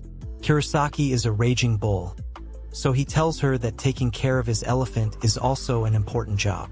Later, while she's doing the laundry, our hero joins in as well, making sure to involve elephant water and kitty water to the washing water. Our hero then explains that even though water can be made with magic over here, the process of doing laundry is quite manual. Now, this new maid girl whom he refers to as a gets too tired, so he moves on to maid girl B, who is at the drying area. He knows he's interfering with their work, but since these are free girls over here, it's highly probably that the other low-rank heroes would have had some fun too. Either way, Kurosaki has become numb to any kind of shame or morality, so he continues on his merry way. Maid B's legs also give out, so it's time to move on to Maid C, who also tires out soon after. Now, Kurosaki reveals to us that sometimes these maids are not volunteers but are rather picked up from the streets by the manhunting brigade. It's not an ideal situation, but our hero also sounds like a villain for encouraging such acts. On top of that, if a child of a lower-class hero is born, and there's no authority, then they're thrown out to the town below the castle. This may sound horrible, but these kids are actually protected by the town, and they even receive some money to be cared for, which is somewhat like a safety net to allow the shady acts of the castle to continue. Now, Maid Girl C is also giving out after another intense explosion. This does feel great to our raging bull, and he has earned the absolute control rights over these three maid girls, whose names are revealed to be Lulu, Mana, and Cyril. Epsilon asks Kurosaki if he would like to acquire these maid girls, but he asks her to put this on hold. Normally, 10 free maids are allocated to a lower hero, and Kurosaki currently has 5, so he is under capacity. However, apart from these 3 girls, Bro has also gotten 2 other girls named Lilia and Lishur. He was also with a girl named Sonia, but she was taken as a bridemaid when Sata became a mid-rank hero. Now, we learn that due to the mass amounts of people in the recent summoning involving Suzuri, most of the girls were allotted to the other heroes, which is why the number of free maids has reduced. Kurosaki is still feeling restless because he already has unlimited elephant water, and with his recent skill boost, he is feeling even more energetic. He will take care of this in the night with his maid brides, but he has not visited the soldiers in a while, so he goes to check how they're doing. Kurosaki uses his big brain energy and wonders why they have an army when there are no neighboring countries. It could be to suppress revolts or energy gems, but our hero is actually considering putting an end to all this by getting hero maids as well. He asks his buddy if it can be done, but he says it will raise suspicion. Kurosaki asks for a loophole, so his buddy says that he can put them under soldier points. Since it will be under his jurisdiction, he will be able to keep it a secret from others. Kurosaki is glad to see that administrative corruption is quite strong here, because now he can get maid brides with hero points and hero brides with soldier points. There are also citizen points, but they are not handled here. Now, Kurosaki's buddy says that they caught something interesting during their last summoning, so our hero is curious to know. These are idols from the real world who have become super popular in this world as well. As a matter of fact, there are crazy auctions going on for them too. Kurosaki remembers seeing these girls on TV in Japan, even remembering their names to be Marion, Arisu, Shirafu, and Siren. It turns out that after a live performance, there is a shady performance too, which can't be helped because of their popularity. Kurosaki realizes that because of these idol girls, the rest of his classmates who were summoned here have been neglected. He intends to enjoy some bittersweet student life here, although it's sad because he could have ended up dating one of them if life went on as usual. He goes through 9 girls, which once again makes him out to be a villainous character, which makes us wonder what the author actually wants us to think of Kurosaki. Now, we move to the intermediate hero hall where news of Yoshida passing away spreads. The heroes there don't care because they're busy with shady acts. In the middle of all this, one other hero says that Yoshida had reached level 4, which made him arrogant and careless. We learn that the new mid-heroes are better than the previous ones because more of them were reaching level 3. It turns out that Yoshida's passing has made the heroes aware that they can't save a checkpoint here like a cheat code in a game. The heroes don't even want to move to advanced level now because being mid is good enough for them. After all, there's food, maids, and no school, with heroes only needing to go to the dungeons once every 2 days. Sure, they would like to know what the high-class maids are like, but it's not a deal breaker. These heroes get so shady that they need to use potions to keep going, and enhancements are mixed into their food as well. As it turns out, them giving children is more important than clearing dungeons. Even going to the dungeons is basically to increase libido as a side effect. However, it's not like they care about such things, as they have become brainless just like stud horses. Now, we move to the Evergreen Dungeon's second floor, which is called the Chaos Pasture. A bull monster comes charging, but there is a man in knight armor ready to take it on. It's a fierce collision, but the man is strong enough to keep the bull at bay. There are other heroes here as well, and they decide to gang up on the bull monster to take it down. Our hero is watching them from a distance, but he feels it's a bit extra for so many heroes to take on an opponent of such a level. He thinks maybe it's for training someone of a lesser rank or whatever, but it does not matter to him much. He levels up his own way like an aura farmer from solo leveling minus the unspeakable axe. Epsilon tells Kurosaki that he is now at level 10, which is good news, although he wishes to become even stronger. He remembers Itu now, who always looks at him with rage and has also almost reached level 10. It doesn't make sense for the main character to be at a lower level than Itu, so Kurosaki wants to become a lot stronger. Now, Kurosaki enters his maid waiting room with his 3 free maids from earlier, and there's another one round the corner. He can smell some cosmetics and a somewhat milky aroma. It's bigger than his room, but feels a bit cramped due to there being 5 beds. It's easier to spend time here now, since there is still some room for 5 more maid girls. The maids tells Kurosaki that they usually tend to guests every night, so they're all never in bed at the same time anyway back in the castle. They ask if the head maid also shares the same room, to which he says yes. Anyway, now that the maid girls are here with Kurosaki, they tell him that since he has pleased them well, maybe they can cherish his elephant. Bro can sense the kitty water from being unfulfilled by the other heroes, so he decides to show them the real final boss of Shady Axe. He gets done with the job and overwrites himself all over the maids. It's said that cleaning the elephant water should be kept to a minimum to increase the chances of having a child. Epsilon adds that these 3 girls are the apprentices of lower-ranked maids, so they don't wear undergarments. After this session, our hero gains absolute management rights to Lulu, Mana, and Cyril, but he expected nothing less. With that being said, he makes sure he will buy them and make them his maid wives. This makes his other maid wives a bit jealous, but they can't really say anything about it. Now that Kurosaki has taken a liking to them, he will not allow any other man to touch them, so he keeps Mana, Lulu, and Cyril confined to his room. The new maids meet Sylvia, who calls out to them with rage, but also says that she is glad to have them around now. The maids wonder if she has become kinder now due to being pregnant, but Lulu, Mana, and Cyril still decide to be careful around her. Kurosaki feels that his room is way too cramped now with 8 maid girls, so he thinks about what the rooms in the mid-rank hero halls must be like.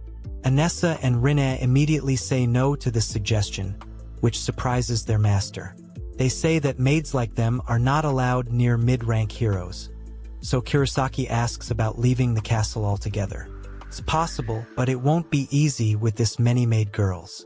Our hero could fly each of them out one by one, but to take out 6 maid wives and 2 hero wives would be tricky. Plus, there will be no peace once they are outside the world of Elysium and become wanted fugitives. So, using force is out of the question. The very fact that Susano and Suzuri are here means that Bro is doing something illegal. After all, the unfair treatment given to the female heroes is never shared with the male heroes. It's probably in order to make them get used to the evil ways of this kingdom eventually. Now, Rinne suggests that the best time to leave the castle would be when the next hero summoning occurs. Anessa adds that since the areas get reset, the current heroes have a parting ceremony. Sylvia elaborates by saying this parting ceremony is a method of separation to remove the trash from the elites. Her statement makes Kurosaki believe that she is siding with him, to which she simply smiles. Our hero wants to get exiled because that would be convenient for him, but he will need to mask his power for that. He asks what happens to the maid wives of an exiled hero, and learns that they will always stay together. This means that he will need to buy the other 4 maid girls before the deadline. Anessa states that Kurosaki will already be under surveillance because he is a bit suspicious, so he thinks about bribing some of the hero management folks. The maid girls say that his money will be better spent on buying more maid girls because lower rank heroes are normally believed to descend into ditty madness with time. This sounds like a good plan, so Kurosaki asks Sylvia for the deadline. She says that what she is about to reveal is confidential, so Bro will need to keep it to himself. There are 2 hero sections inside the castle, and summoning occurs 10 times a year with intervals of around 30 to 40 days. Heroes are usually kept inside the castle for 2 months, and the most recent summoning was about a week ago, involving Suzuri and the idols. That gives him a maximum of 30 days until the deadline. Our hero comments on how this is a vicious cycle of brainwashing both male and female heroes, but such is the way of this world.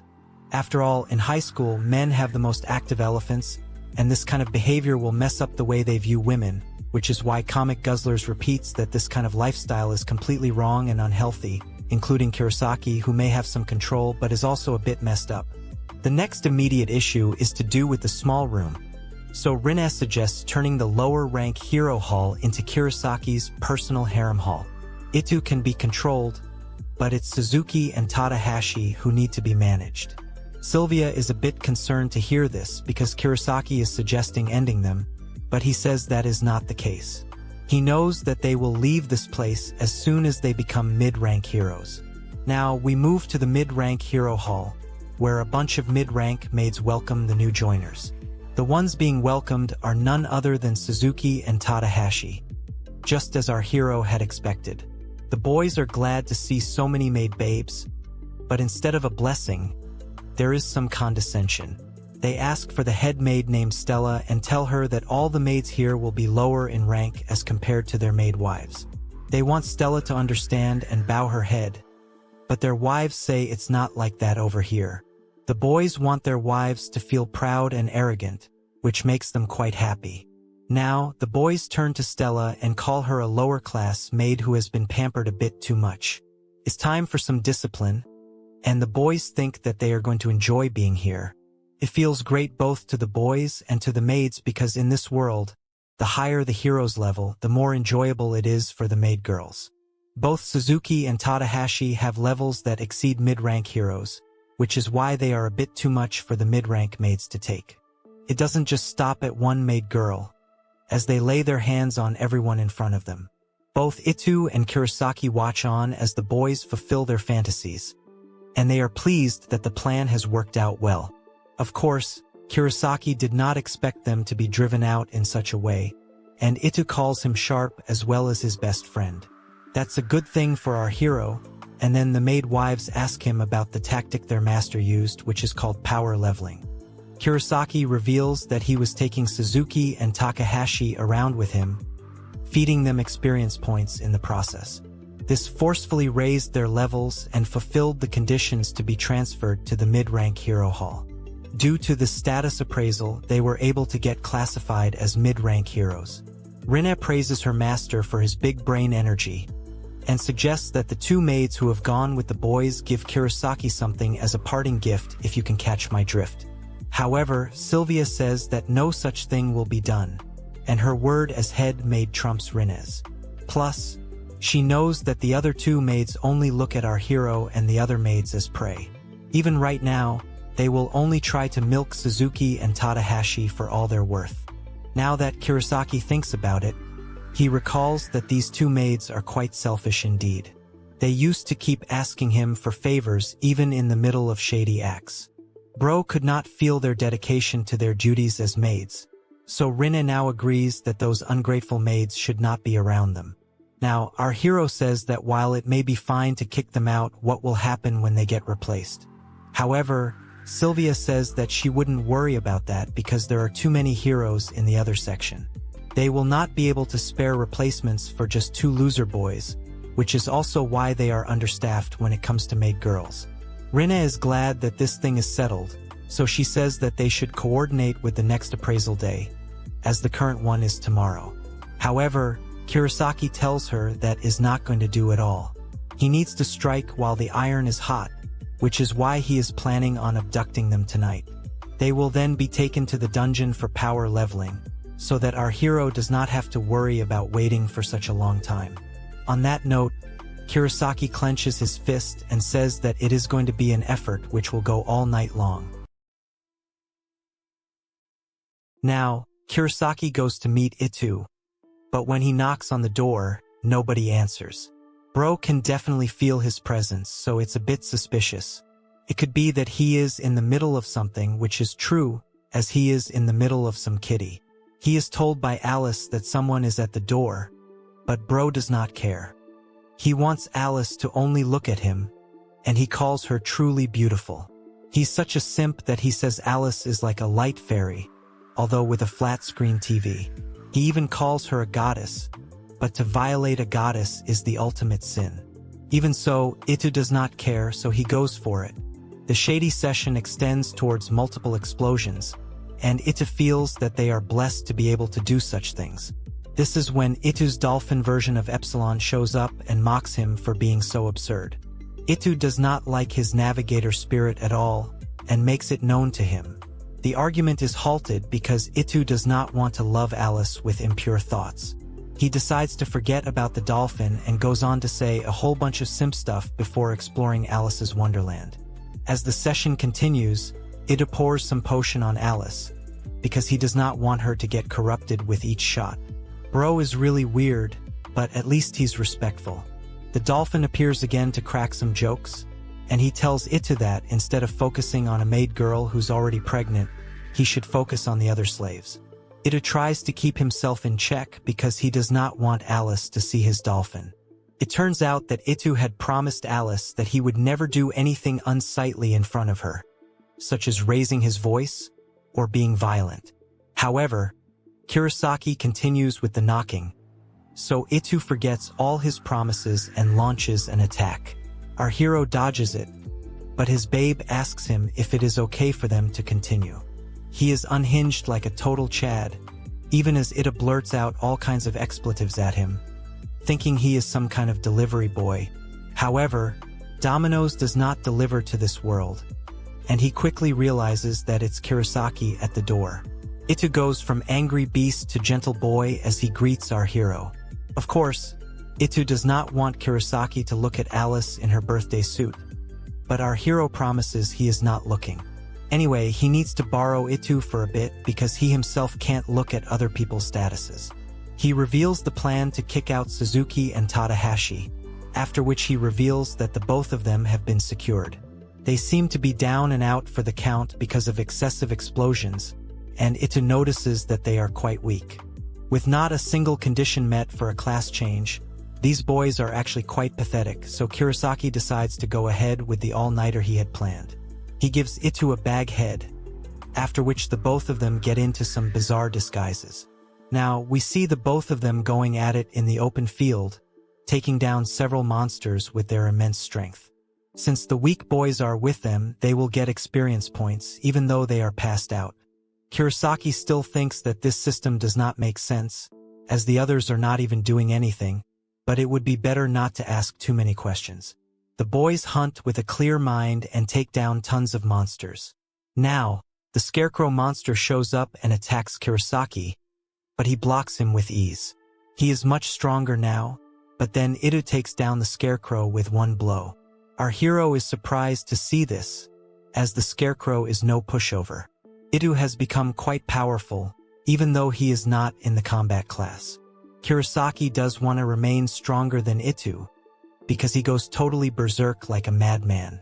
After some more efforts, the mission becomes a success, as the loser boys level up. Their mouths are still foaming and twitching, so Kurosaki is not sure of what to do.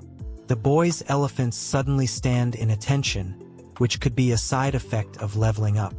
Itu decides to give the loser boys some potions to make it right, and then the boys put on their evil faces. There's still time till the morning, so they decide to go at it some more, because they are truly intent on making a strange new class. Suzuki and Tadahashi are told to be grateful as they are given some more potions, and then this is the story of how they became intermediate heroes. They had no idea how this happened because they just woke up with the new stats, but either way, the temporary harem hall is now established, thanks to Kurosaki's plan. Now, we suddenly move back to some super shady action, as Sylvia tells her lord she does not want to be teased anymore. As she is about to explode, Kurosaki tells us how the head maid knows exactly how to resonate with a man and his intrusive thoughts. After the session is done, we learn that since Suzuki and Tadahashi have been driven out, all the rooms in the lower hero mansion, apart from Itu's, have been turned into a harem mansion. This means that bro can do whatever he wants with whomever he wants, wherever he wants. It does not matter who his babe is.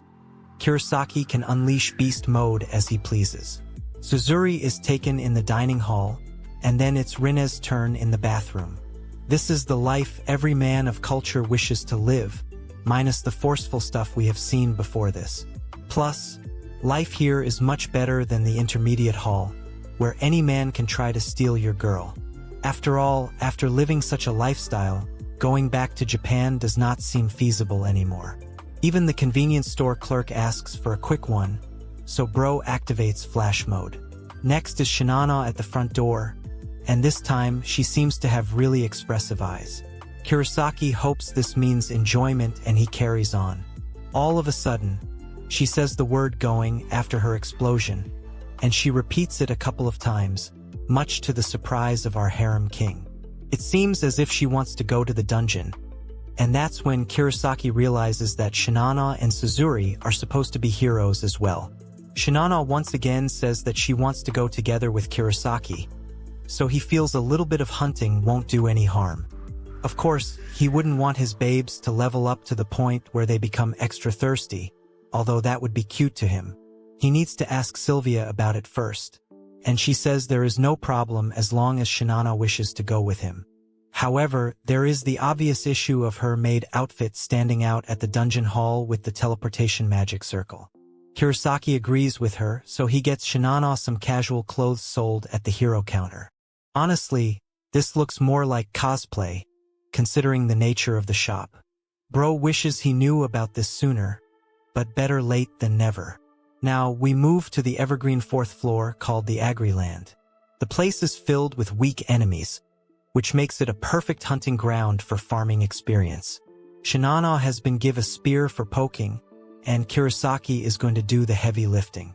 He will try to avoid excessive power leveling, otherwise Sung Jin-woo will show up to reclaim his throne. Shinana seems to be good at hunting, and she is quite adorable as she attacks the monsters here. Of course, there are some unspeakable acts mixed in the middle of all this, but we can definitely see that Shinana is meant for hunting monsters. There are no breaks, as the couple is either hunting or engaging, but if they both want it, then Comic Guzzler sees no reason to intervene. Now, our hero comes back home after gaining some experience. For lunch, there are lots of drop items that were used from the evergreen floors. There's special pasta and pizza, so everyone is in for a yummy meal. As the harem squad enjoys the food, Suzuri seems to have some kind of awakening. She says the word going as well, which our hero mistakes for some kind of air climax, if such things even exist.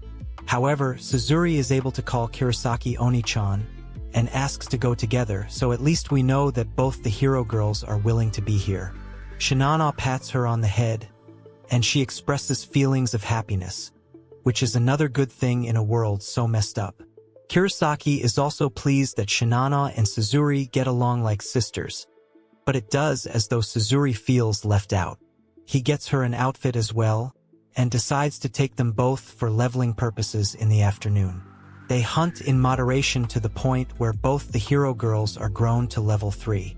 It's late to mention this, but Rinne tells us in the middle of a tongue twister that women are actually forbidden in the dungeon.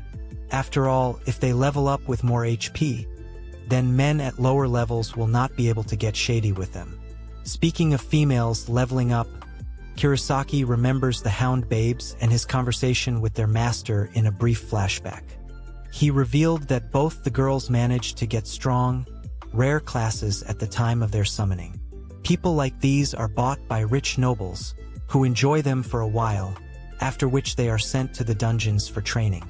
These girls then develop HP barriers, making shady acts impossible, but they do become obedient pawns. There are many uses for such girls, as they can act like escorts or for labyrinth conquests. Kurosaki did not understand this because if women can't procreate, then they can't pass the authority.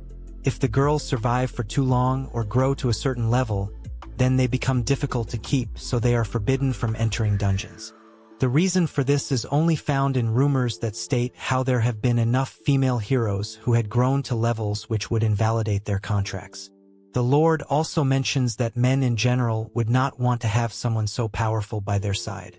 Kurosaki says that if he regained his human sanity, then he would find this to be scary. He then learns that it's due to these complications that female heroes at higher levels are pushed on to noble families who have the necessary means to keep them in check. Now, it all makes sense to our hero, who takes great pride in how he was able to make use of Ryoko and Renka. Such girls are also used to maintain the security of the town below the castle, and are considered to be the strongest military force of the kingdom. Anyway, we're back to the present now, as Kurosaki wants to practice a few things. He asks Shinana if she can resist a little bit, and she is able to activate her HP barrier. It's almost as if he can feel his python will not be able to slide in properly. Having said that, he can still enter because he is at a higher level than her. As a matter of fact, forcing his way through the barrier HP makes him feel quite excited, which once again makes us wonder if he is the hero or the villain. Luckily, Shinana feels the same way, as she explodes almost instantly from this experience. Bro has some sick thoughts, but aside from that, there doesn't seem to be any negative effects from leveling up. Either way, he feels he should stop raiding the dungeons with Shinana and Suzuri for now. He can notice that Suzuri can't even pretend to resist, so his shady intentions actually turned into a lovey-dovey moment. Now, we move to the night sky, where we see a massive dragon flying through it. Suddenly, something seems to catch its attention as it comes in close. Of course, this is none other than Kurosaki, who flies right at the dragon and slashes it with his sword. Epsilon appears and tells him that he has reached level 13, which may not seem like much, but is a lot of progress. Now, we learn that this night sky is actually the Sky Forest, which is a dungeon recommended by the fairy girl. This is a place where islands float in a zero-gravity void, but it makes more sense to just call it outer space. Each floating island does seem to have its own gravity for some reason, and there are plants growing there as well. Bro has no idea where all the water is coming from, because civilization has been created in these spaces. There are waterfalls flowing from the edges of the island, which creates a rather beautiful scenery. In terms of technology, it does seem a bit extra, but more importantly, Kurosaki asks Epsilon if he should be worried about radiation or cosmic rays in this dungeon. She says that it's a specially shielded alternate dimension, so there is no cause for concern. The Sky Forest was originally made as a part of the preparations for Armageddon, but then it was bought and converted into a dungeon by Elysium. That's when we learn that it was designed as an ark ship equipped with a fully self-sufficient system. Kurosaki notices that his fairy girl is being unusually talkative and lively today, and she's glad that he noticed. She elaborates that the Sky Dungeon is located in a special field outside the planetary magic sphere, so even the Great Spirit Grease can barely manage the influence here. Basically, if there is no one monitoring the place, you can let loose and have fun here. With no restrictions and minimal magic interference, the dungeon was deemed a failure in terms of being an ark ship. This makes our hero remember Shinana and Suzuri for some reason, and while he says he gets it, we don't. He then says that Epsilon may not always be honest, but she is really kind to him, which makes him wonder if she has been guiding him right off the bat. One thing is for sure, which is that Bro wants this dungeon all to himself. Epsilon says that if he wants to make that happen, then he will have to defeat the dungeon boss Jizu and claim absolute authority over the dungeon. This level of difficulty sounds about right, so Bro rushes through all the small fries in his way. He wonders if this Jizu is going to be as tough as the Leviathan he had faced earlier, and at this very moment, the dungeon boss crosses him like it's nothing. It's massive, but it's also flying a bit too far away. Jizu looks like a graceful bird, so it's aura farming without even trying. Epsilon states that Jizu has not once been defeated since the Sky Forest opened. It's way beyond the floating islands, and also looks to be beyond the dungeon fields. As a result, it grew and became the master's original intent. Of course, this just makes the game's master a bit sloppy, but it could be that Jizu was left alone because at that time they had the technology to deal with it. The dungeon boss destroyed satellite weapons and was called the Demon of the Skies by those who had survived the Armageddon. Epsilon goes on to praise the dungeon some more, but Kurosaki is not in the mood for such things, so he cuts her off. Even so, he does not know how he is going to take down such a massive foe. After all, Jizu is a space monster in its home ground. Kurosaki does not know if he can even function outside the dungeon field, because he can't just swim through space with his body. Using the adapt skill may not work here, but then he remembers that with astronauts obtained at level 4 of Astro King, any activity outside the atmosphere becomes possible for him. Bro had used this against the Hound Babes, so he is a bit more confident now. This does seem like surpassing certain life forms, but our hero does find the Astro King class weird. Epsilon would rather not answer that question unless her lawyer is present, so Kurosaki figures he'll just work hard and level up his Astro King class by one more stage. Of course. He will also need to pick up a weapon to take on Jizu, but he will realistically need a whole arsenal. It will need to work against something the size of Jizu, and since the Cosmo Gun was not effective on the Leviathan, Bro will definitely need something stronger. Kurosaki tries his luck by visiting the Hero Support Office, but there's no way they'd be selling super weapons of such capacity, so he will need to find them himself. His buddy tells him that the 4 idols who came here earlier have gone through fertilization suppression procedures, and have become everyone's hero wives. Naturally, Kurosaki partakes in the feast because at this stage, it would be rude not to. The idol girls seem to have a great sense of making noise, probably due to all the vocal training they had to go through.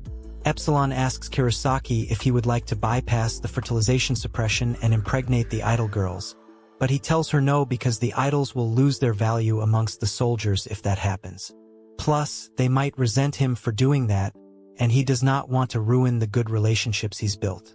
For now, he has his fun and thanks his buddy for the meal. As he embarks on his next journey, Kurosaki tells us that he never thought he would go back here, but it's his best shot at getting a strong enough weapon. He asks Epsilon if she can set up the gate, as she suggests the 4th level of the Evergreen Dungeon. Kurosaki asks if there is anything of value there, but she says that a wandering disaster has occurred in Agriland. This refers to an event where a Master Guardian who should be at the lowest layer transports to another floor. Apparently, it's been 300 years since a behemoth last teleported, and while Kurosaki thought this would be a good way to gain absolute dungeon control authority, it would be better to focus on his mission. He goes to the dungeon and notices the behemoth, which is indeed true to its name. As a matter of fact, it's so huge that it reminded him of the time he first got to look at Sylvia's cake. Of course, he needs to control his hormones, and tells us that the behemoth is not as large as the Leviathan or Jizu, as it's only 20 meters tall. It does look ridiculously heavy though, so our hero will need to test out some of his skills. He begins with an ultimate move he had developed for fighting Jizu, which he calls the jet kick.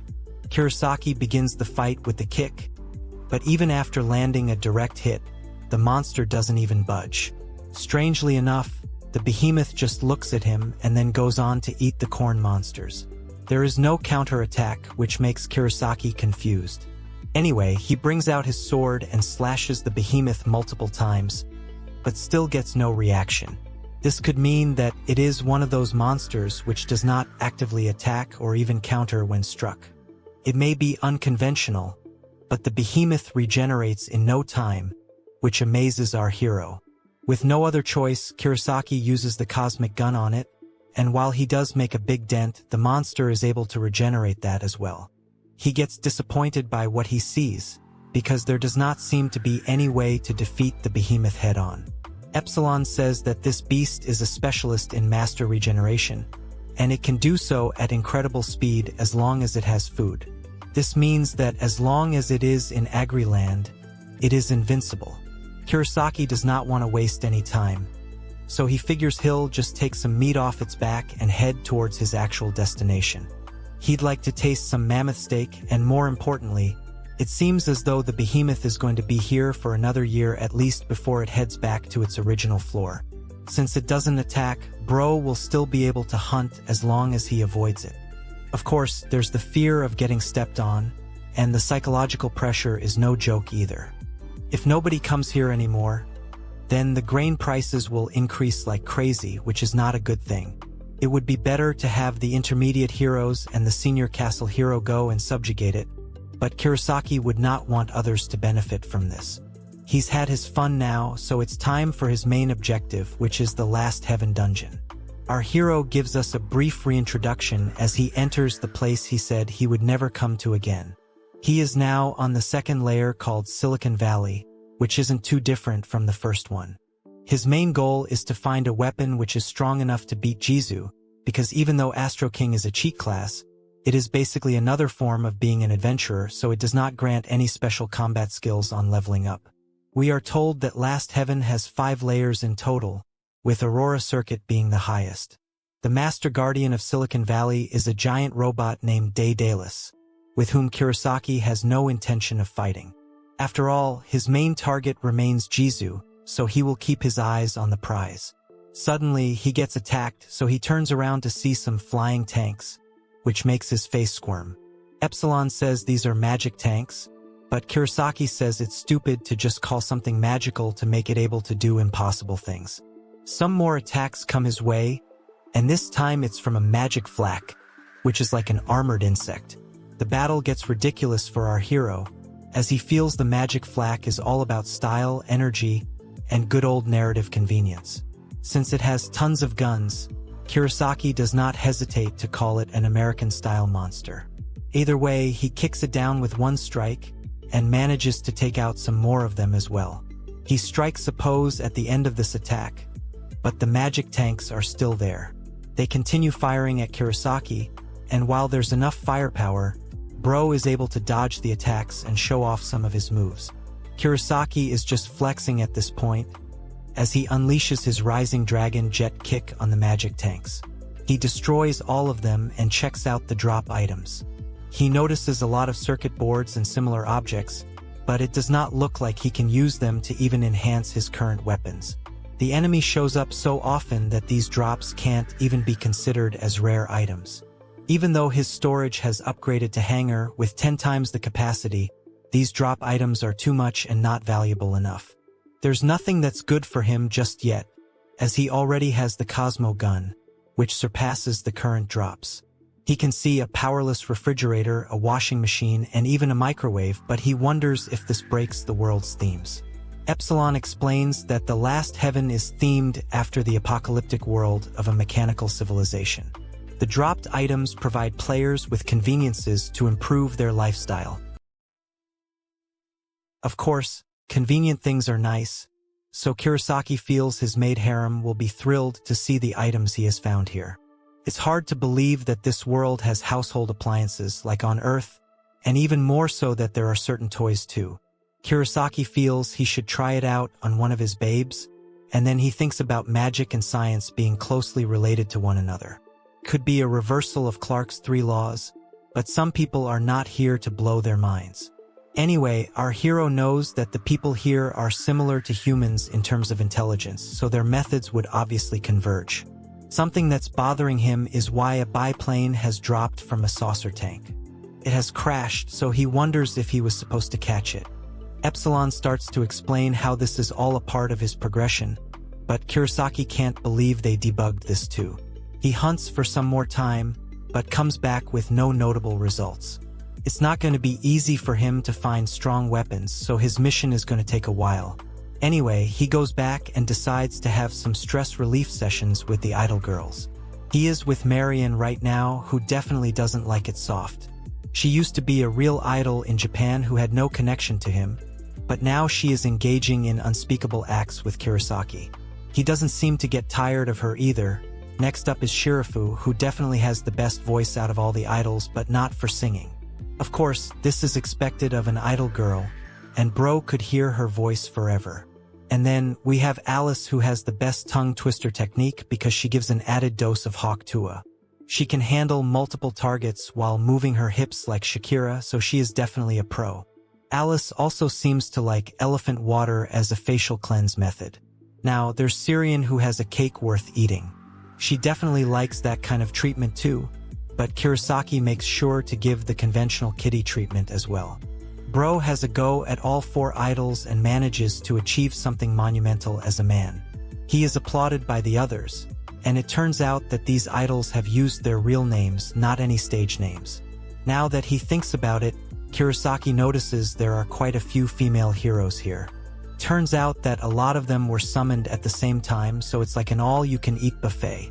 Another man tells Kurosaki that the unmarried ones are given priority here, and it would be advisable to hold off on making a wife until the very last second. The main strategy is to spread out sync rates, but someone else could snap up your target if you're not too careful. It's an odd theory, but the idols are a result of some gentleman's agreement so that they can remain for the soldiers. There's nothing gentlemanly about this, but such is life in this cruel world. Kurosaki turns to villain mode and now goes for some female heroes in school uniform for nostalgia purposes. That may not justify his actions, but he does enjoy what he does. It's like a cosplay dream come true, and then there are some girls in shrine maiden outfits too. It's every man's dream come true, although a bit more of free will would have been appreciated. These outfits seem to be popular amongst the soldiers, so they are all men of corrupt culture. As long as Kurosaki enjoys the outfits though, he does not mind. There seems to be some kind of potion that undoes all previous shady acts, which is definitely some twisted fantasy. Kurosaki has definitely taken a liking to the shrine maiden girl, but then there's also the girl in the pure white wedding dress. There are vows exchanged between elephant and kitty, after which a meal is had. Kurosaki is really explaining this particular session with a lot of detail, but that's more of the author's choice. The bride girl agrees to be Kurosaki's, but he was not careful enough, so someone else snaps her up. She may get pregnant though, but Bro is a menace and he was only doing all this to feel energized again. After more than half a chapter of these sessions, he feels like he can go out hunting again. However, it does not look like he's done with his antics just yet, as we see another maid girl in action. Her name is Rurumana Shiruru, and they are always together, so they get it on at once. There are other maid girls who feast on Bro's elephant water and thank him for the meal. No one is spared, and they all seem to enjoy what is happening to them. Explosion after explosion happens, and their heads are going numb from all the sensation. Kurosaki is totally unhinged, as he really seems to have gotten heated up after seeing all these outfits. It's time to get back to work, but the maids want more, even though Sylvia may scold them all for taking up too much of their master's time.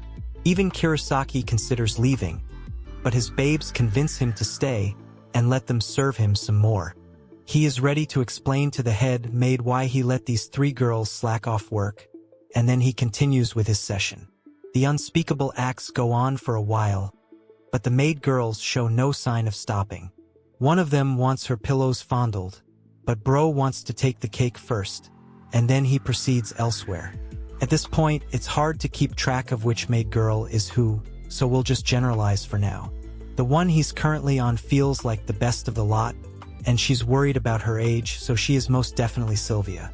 Perhaps a rejuvenation potion would do the trick, but Kurosaki feels that she has the perfect curvy body, so he will keep her the way she is. We learn that this potion turns your body into a tight, 20-year-old form, but teenage is not allowed because Bro draws the line at being Drake. This potion is no guarantee for immortality though, as brain cells can't be restored. This item is like a cheat code and is produced in dungeons, which is why it's cheap. However, it is reserved for the heroes and soldiers, so the regular citizens don't get it. Now, Sylvia has an insane explosion. That too via the bottom, so Kurosaki rewards her with some extra love.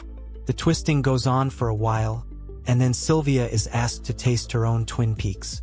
It takes a special kind of talent to be able to do such things, and yet, she does it like a professional. She seems to like doing this so much that she has yet another explosion simply from this act. We really have reached the ultimate form of extremism for this story, and that's saying a lot. Kurosaki continues to tease her by saying she is extra shady, and this really works for Sylvia. Finally, the insane sessions are over, and we can finally see people dressed properly for some time. Kurosaki is walking around and he notices Suzuki and Takahashi nearby. They are acting all high and mighty, so Kurosaki wonders if he went overboard with their power levels. Now that he thinks about it, our hero does not know a lot about the Intermediate Hero Hall. This is why he has come here to check it out and learn about the ways of the place. It would be a problem if he ran into any of the intermediate level heroes, so Kurosaki figures he should just peek around without getting spotted. The hall is quite massive, and it could be even twice as big as the lower hero hall. The grounds are spacious too, and our hero notices something that looks like a training ground. There's a pool as well, which could be for the Grand Blue Dungeon training. From what Kurosaki has heard, these mid-rank heroes seem to go to the dungeons about once every 2 days. Apparently, even with a half-day course, it's quite diligent, and the rest of the time they have the mid-rank maids waiting for them. There is a never-ending cycle of elephants and kitties, as we are back to unspeakable acts. The maid girls are lined up as if they are cattle, and this is a bit messed up, to be honest. These mid-rank heroes have gotten so used to the routine that even they have become lethargic, meaning there is a dulled sense of ethics regarding such acts. There are backup maids on standby too, so it's as if we are watching a session of animal breeding farms. Back to Kurosaki, it's time for his 4th status appraisal. In total, it's the 22nd time for him ever since he has been summoned into this world. It feels like a whole day went by in a flash, but that's what happens when you have a crazy maid harem. The appraiser makes a nervous face as he tells Kurosaki his class is none, so he needs to keep working hard for the kingdom. He agrees, but also admits that this is getting way too suspicious even for his own good. At the same time, no one really questions or reports him anymore, mainly because he has been bribing everyone with tasty food. We learn that Ito is also not given a class, whereas none of the mid-rank heroes have even reached level 10 yet. This includes Suzuki and Takahashi, despite all their sass. Kurosaki laments that all these people are quite useless, because even if they are dummies, they need to do more to make him proud. Because they stand out like this, the gems Kurosaki has been hoarding are not going to sell. On that note, Bro decides to go to Last Heaven again. This time, he is up against the King of Kings, known as the land battleship, which is essentially a giant tank. It fires a couple of shots at our hero, but he is able to dodge them with ease. The buildings around him take some serious damage, and he is happy to see that this tank is worthy of being a final boss. The machine does pack a serious punch, but it does not matter if it does not hit Kurosaki. Bro dodges these attacks like he's a ballerina dancer, and then he unleashes his own move to get rid of the land battleship. With that, he gets the message that he has obtained the floor's absolute authority. This is the Silicon Valley floor of the Last Heaven dungeon, so it's time for the 3rd layer, known as the Copper Mine. It's an area filled with the ruins of an abandoned base, but thanks to Epsilon's abilities, Kurosaki can go directly to the bottom layer. Despite this, he chooses to explore the floor and all its areas. The enemies seem to be large airships and land battleships, so it's nothing new for our hero. The boss is a giant flying aircraft carrier straight out of the Avengers movies. It may have looked intimidating, but Kurosaki takes care of it without much of a hassle. This floor had a lot of extreme explosions, so bro ended up liking it. He rides this momentum and moves to the fourth layer, known as Clear Crystal. This one is a futuristic science fiction floor that feels like the interior of a fortress with lots of glowing circuits. The enemies are quite interesting because they are like little bombs. Bro uses his shield to farm some aura as he passes by them. Optical weapons are running rampant, and there are countless beams and homing lasers. Of course, Kurosaki has a lot of mobility skills, and most importantly, he has the astronaut skill, so he can easily manage for now. This makes him wonder how the other classes will be able to clear this floor. After all, a strong HP barrier is needed to get through this. He feels that the game balance isn't even functioning, but anyway, he moves to the boss of the floor. It is a control system called a ceramic heart. It's actually quite predictable considering how everything has gone so far, but he worries that it might self-destruct if he defeats it. It doesn't take him long to test out that theory, and everything seems fine. Finally, he has reached the bottom layer, known as the Aurora Circuit, which is a lot better fitting than the previous layer's name. This one's a mirrored floor with 2 abandoned cities. The catch is that one city is on the ground while the other is on the ceiling. It's some Inception level stuff, so Kurosaki feels the inside of a space colony would look the same. Over here, the enemies look like dollar store versions of the Transformers, and the place is crawling with them. These robots fire away at our hero, but it is of no use, as he evades their attacks and takes them down with ease. The damage goes on for a while, but there is no one who can challenge Kurosaki yet. There's a pile bunker and a robot with a chainsaw as well, but they are no match for a Cosmogun. One thing that bro notices is that when he defeats one robot, it happens to drop another robot. It also drops weapons that are more like armaments. With this, he realizes that this is all a route to fight the main Master Guardian, known as Daedalus. Of course, he does not intend to get close or fight it directly, as his sole goal is to defeat Jizu and obtain the absolute dungeon control authority of the Sky Forest.